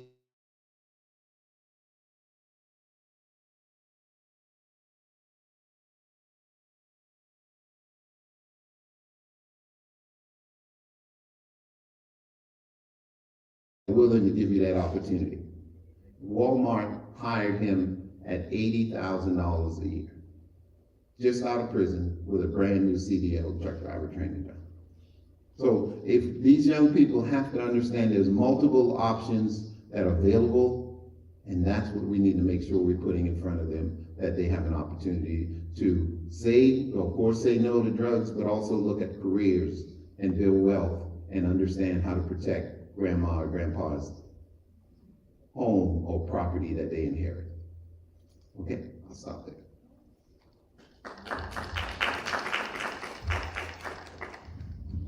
Question? Where do you go get funds for Veteran Memorial Park? Where's the best source? So we would be a good contact for that to start the initial paperwork, but we're going to Veteran Administration. So if you gave us a privacy release and say, hey, can your grant staff go and search out funding for a Veterans Memorial Park? We could start there, but also start with your COG, or we're in Denmark right now, but Bamberg, they just put, you see the beautiful park he has there. Collaborate and partnerships, but ask him how he did it, where the fundings came. You didn't get a response? Okay, well, I'll be happy to work with you on that. I'll be happy to work with you. There's no federal resources. All that money for that is you can raise by local government with private contributions. There's no federal program that help Now, if this were a national cemetery, it'd be a little bit different, but there's no money. So we have the state, we have the state Veterans Affairs here. State, that's where I'm looking to work with you on, okay? So no state, yes, sir. Okay.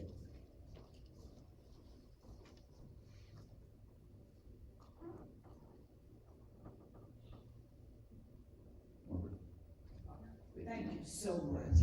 Thank you so much. I'm trusting that you all are taking some notes and taking this information back to your mayors, because they can really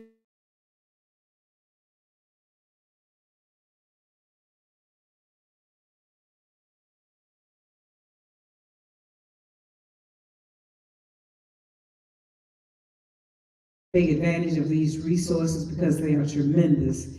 We have so much information. I was just glad to hear you say the piece about the Walmart second chance program. I did not know that. Oh, you all knew that? Walmart second chance program? And see, that's information you can put out in your communities and let people know, because they don't know that those things are available. Small towns, we just don't get it all in this kind of information. So if we know it, the more you know, the further you will go. And you can't beat knowledge is power. Knowledge is power. So that's powerful stuff. The information that he shared, both of them shared with us. And that's why I thought we could come together to start talking about these things. And I love what you're saying in terms of, how do we go across county lines? How do we go across community lines and start meeting and talking with people to get things done? Because we can do far more than we're doing for our people, for people in these small towns. But, we kind of isolated and tiny bit silo, and we need to know. And I know that these people know, and I know that they have information, and they can share it. And let these mayors know that I just didn't want it to be a waste of your time. You're getting information. He said financial literacy, and guess what? I had that person for you. I didn't know he was going to say that. But we have Haley, who has come. She's from Regions Bank in Barnum. And she's going to come. I got that from a policeman. A lieutenant told me, don't talk about science. These mayors need to know about financial literacy. We really do. That's a big program. And so she's going to come at this time. I think, Haley, you're next, right? Yeah. She's going to come and talk about that. But we're not going to let these people get away from that without pulling on them. I'm telling you, tell your mayors, pull on them.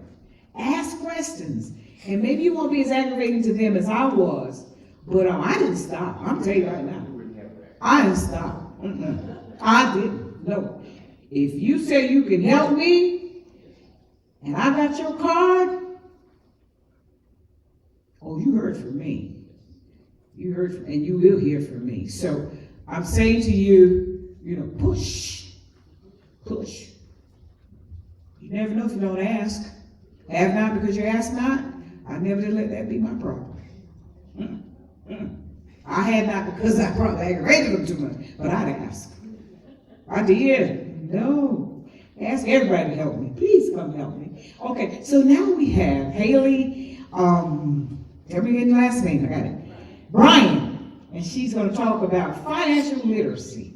Haley, thank you for coming.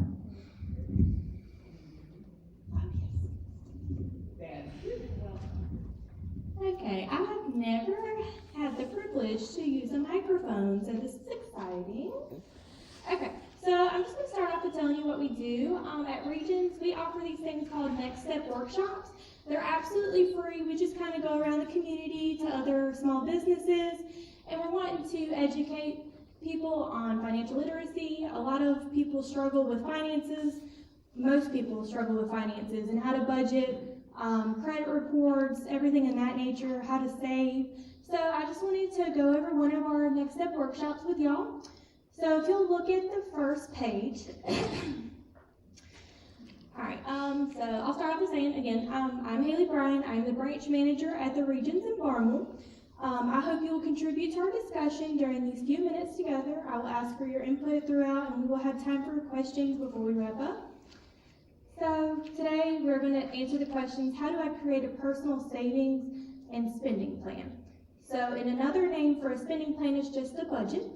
This is a plan, this plan is designed to help you meet your financial goals. Now let me ask, why do you think it's important to set financial goals? Anybody got any spending? Yep. Yep. So yeah, like emergencies, if you have a specific goal for a purchase, like a house, a car, vacation, retirement, education, or even just improving your standard of living. After setting your financial goals, a good way to start taking control of your financial situation is to develop a personal spending plan, which is also known as a budget. A budget is a step-by-step plan for meeting expenses given over a period of time.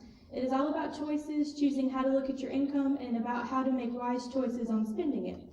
So if you take a look at the Create Your Personal Spending section on page 1 of the handout, it details 4 steps to creating a personal spending plan, and we'll walk through them together.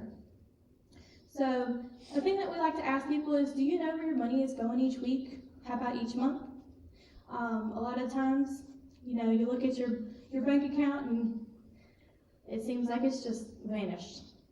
So on the first page, this is a really good tool. You might want to use a spreadsheet to keep track of your daily spending. The Where Does Your Money Go section on the handout shows an example of what a spreadsheet for tracking expenses might look like. And Regions has a simple worksheet you can download at regions.com/nextsteps. So let's take a look at the personal savings and spending plan now. So preparing a worksheet like the one on this page on a monthly basis will help you determine your cash flow, which includes money coming in and going out. The goal is to have more money coming in than going out. This is called positive cash flow. So in the far left column under My Income, you will enter the dollar amounts and determine your monthly income. Most people have entries between 1 to 2 spaces that they use under income. So income is money that comes to you from wages, self-employment, public assistance, child support or alimony, interest and dividends, Social Security, disability, or other sources, kind of like tips.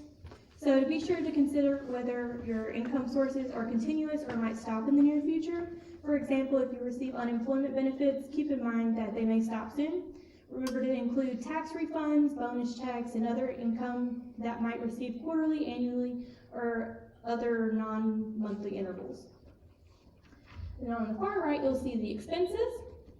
So what is the first line item that you see, and why do you think it's first under the expense column?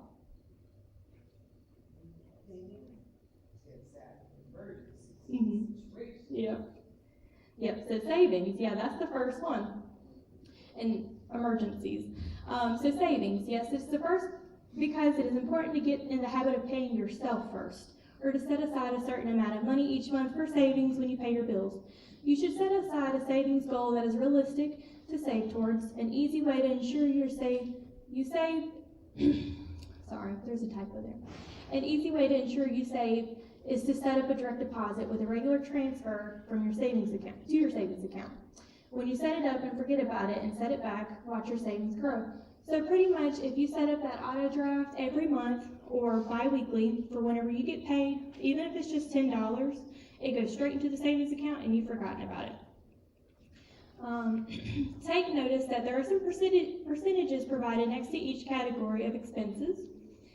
They are a good rule of thumb for what you should be paying as a percentage of your income, but you may need to adjust them to fit your personal situation. Enter the dollar amounts for your monthly expenses under My Expenses.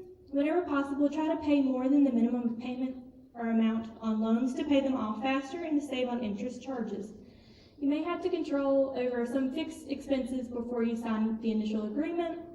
Shop around for the best value before committing to a payment such as a car payment, car insurance, loan payments, cell phone plans, etc. I know in my situation, I've seen a lot of people just kind of go to whatever bank that they first go to, and they're like one and done. But it's really important to shop around. Everywhere has different benefits, interest rates. So, and then remember to plan a budget for expenses you pay once, twice, or 4 times a year, like car insurance or property taxes. All right. Go back to that shop around for things. Yeah, so it's important to shop around at different banks because a lot of them have different offers. Like for instance, do y'all know the difference between banks and credit unions? The major difference is banks are under a different category under the federal government. Credit unions are kind of like non-for-profits. All of the money that they make goes right back into the credit union. So they're able to offer a lot lower interest rates. But with banks, we have like a higher insurance policy that the federal government will cover. And we usually offer more products. So there's the big difference between those. But also, like if you're shopping around for credit cards, you have the benefits of 0% interest for 18 months. It's important to read the fine print though. A lot of people will see the 0% interest for 18 months and they just use it, and then next thing you know, they've got a 30% interest credit card. So it's important to read and to shop around for stuff like that. Let's see what else. Question. So how did, between the credit union, just for information, between the credit union and the bank, if someone had $500,000 deposited in the bank, what is the best way to do that and make sure that monies are protected and covered?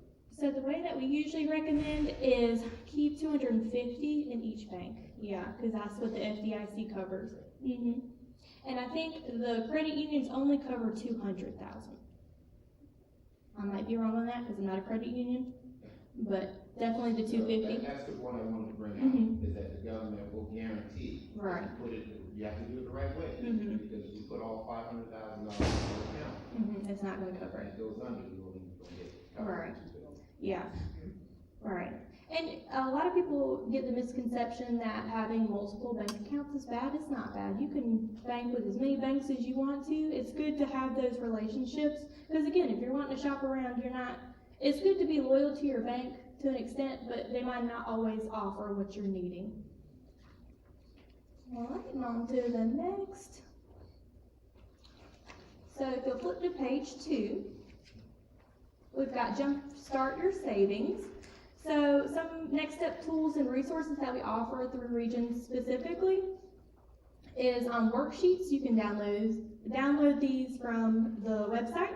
There's articles from creating a budget to buying a home to planning for retirement, which we have covered. Calculators. The calculators on our website is really amazing. You can discover how small changes can add up in a big way to help you save money, pay off debt, and meet your financial goals. For instance, there's a lot of them that have like questions like, should I refinance my home or should I get a home equity loan? If I change my monthly payment on my credit card, how much faster will I pay it off and save in interest? It's really a cool tool. And then also on the Next Step website, we have online courses.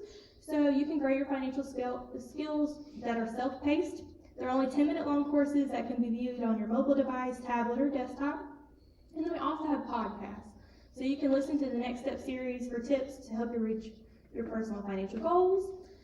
And then also, one of the tools you might find handy is the 52-week savings challenge. I don't think I brought a copy of that. But so the 52-week savings challenge is really cool. So there's the traditional way and there's the reverse way. So what it is, the traditional way is week 1, you put back $1. Week 2, you put back $2. Week 3, you put back $3, and so forth. And so there's only 52 weeks in the year. So the most you're ever going to put in there for the week is $52. And after the end of that year, you're going to have $1,378. And that's with no interest. That's just saving it. So you could earn more than that. And then the reverse way is putting the $52 in for the first week. I usually recommend that because you're a little bit more excited about saving, so you're going to put back more to start with. And then as the year progresses, the $1 for the last week, it's like, ooh, that's it. I'm done. All right. Is that just Regions? It's just a tip we like to share to help you reach a savings goal. Okay, I don't know if y'all have seen, some people like doing little envelopes where they, the envelopes. Yeah, so putting it back and not seeing it, it helps a lot. So you could do the envelope thing that way and just follow the 52-week challenge. All right, and then back to the middle of page 2, there are some suggested ways to decrease spending by changing your habits. If your spending diary or monthly spending plan shows that you have more expenses than income, there are ways to turn this around. But remember, everyone has different priorities. You will need to make decisions that are right for you. These are some tips for saving money that are easy for people to integrate into their day-to-day lives. You can read them on your own, but here are a few included for 3 reasons. So one of them is, as a reminder not to overlook simple things when you're looking for ways to fund a goal, like daily cups of coffee or $10 a monthly online book subscription or Netflix. Because when you add them all up together and annualize the cost, think about what they cost over a year. That impact can be dramatic. 2 is to prompt you to take action. Go ahead and identify things in your life that you can eliminate in order to realize a goal that mean more to you than the things that does. For example, saving for your next car may mean you go to your great uncle Ralph's coin collection or the closet full of toys your kids don't use anymore. You may want to declutter through a yard sale to fund a vacation or drink office coffee in order to build an emergency fund. And then 3 is to motivate you to put the money into savings. It can be tempting to leave the savings in your checking account each month to spend on something else. However, your plan was to fund a savings goal. To make sure you hit your savings goal when you begin to save $100 a month on entertainment, go ahead and set that up to directly deposit into your savings account. Every time you find a savings, increase that direct deposit. So pretty much what that's saying is where you're saving money. So if you've got a decrease in your Wi-Fi bill, go ahead and put that extra money that you're saving each month into your savings account. So you're really not changing your way of living. There are articles available on Regent.com that review methods to slash your grocery bill, tips for saving money during each month of the year, and so much more. To read these and other interesting articles, simply go to Regent.com and select the Insights tab on the homepage. What are they doing to reduce the grocery bill? You know what, that's a good question. I haven't looked at that one yet. And I'll have to look at that one myself. I'm thinking what it is it's sharing, like, you know, a lot of companies have their own apps where you can kind of look at the coupons and kind of get an idea of what you're shopping before you go there. It's probably what it's. I'm going to look that up myself. I haven't seen that one myself either. All right, and then.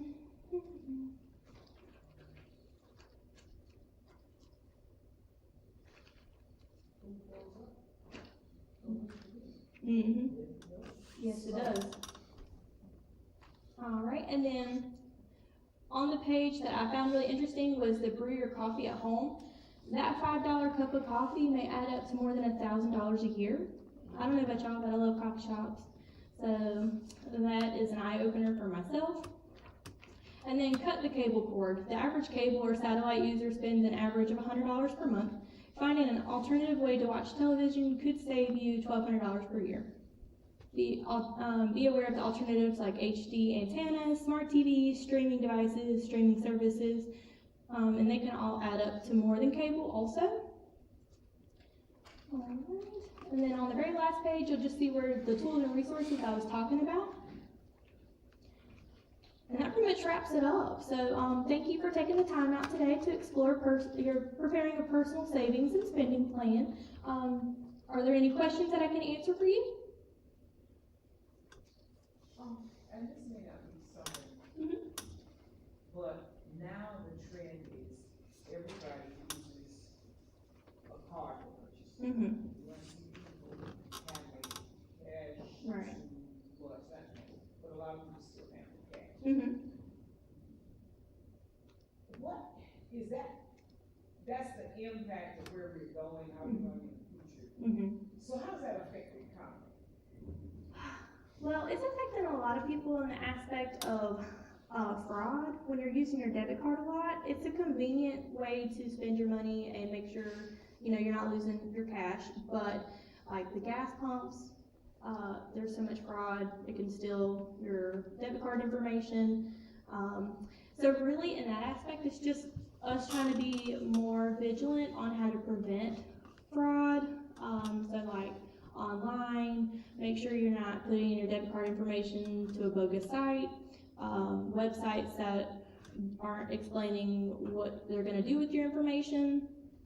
I mean, we live in small communities though. A lot of people that we have still use cash from the day-to-day basis. So it's really just a preference, but they're trying to think of is there other aspect of that question maybe you were looking for? The fraud, yeah. Yeah, it impacts the community because, you know, you're going without it, especially depending on how much money you're getting taken from you. Because, I mean, most of the time the bank's going to reimburse it back, but it will take, you know, 7 to 10 business days to get that money back. So that is impacting the community in that aspect. Got any other questions? All right. Well, that's all I have. Thank y'all for letting me speak with y'all. And I do have some business cards I'll hand out.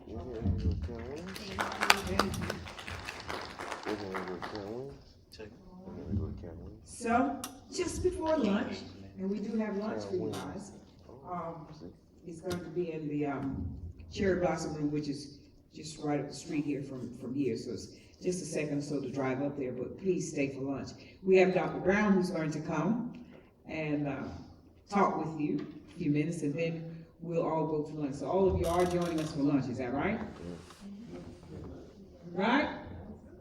Yes.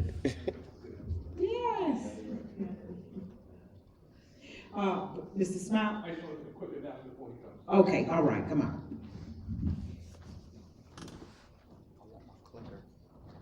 So as you know, Dr. Hawkins has me doing different things. So if I can see the mayor of Bowman and the mayor of Blackville right before we have lunch, then I just need to share something with you. Thanks.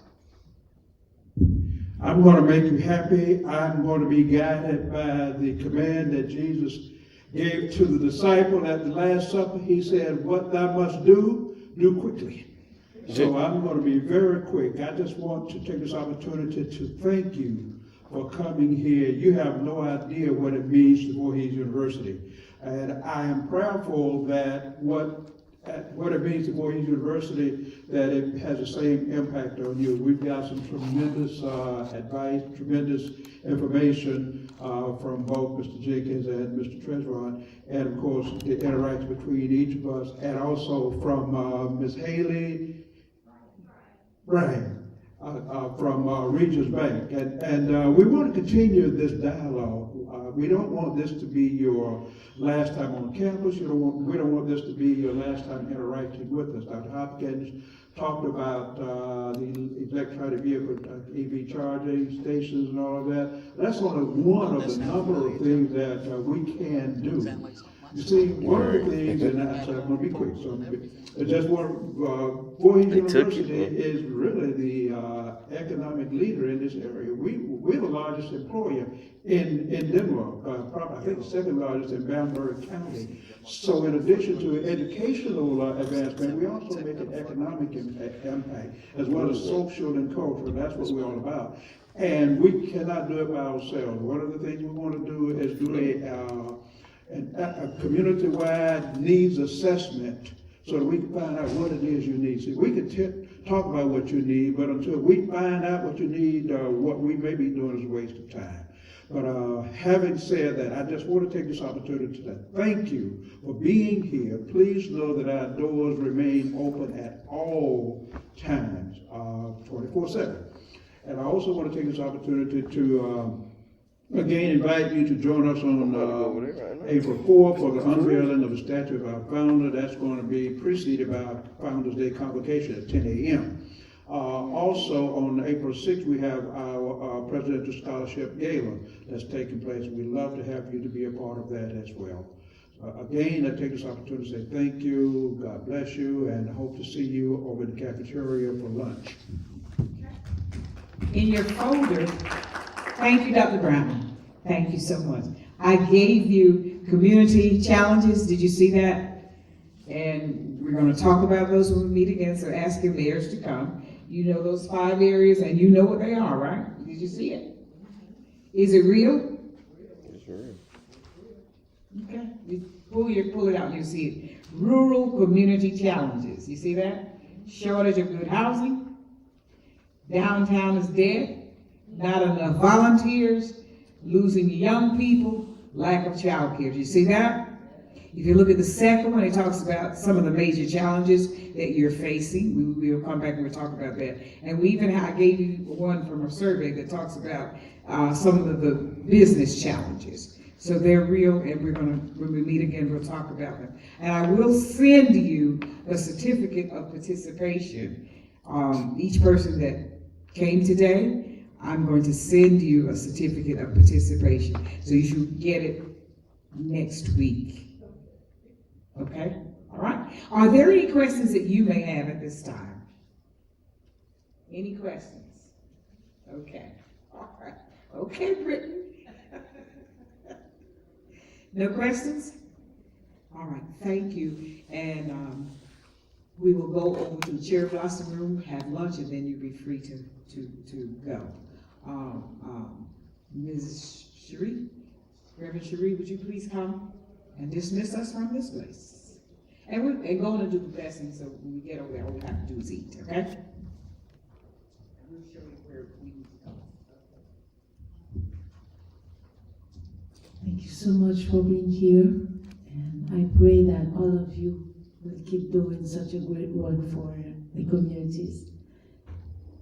As being said, may the grace of the Lord Jesus Christ, the Lord of God the Father, and the fellowship of the Holy Spirit be always with us.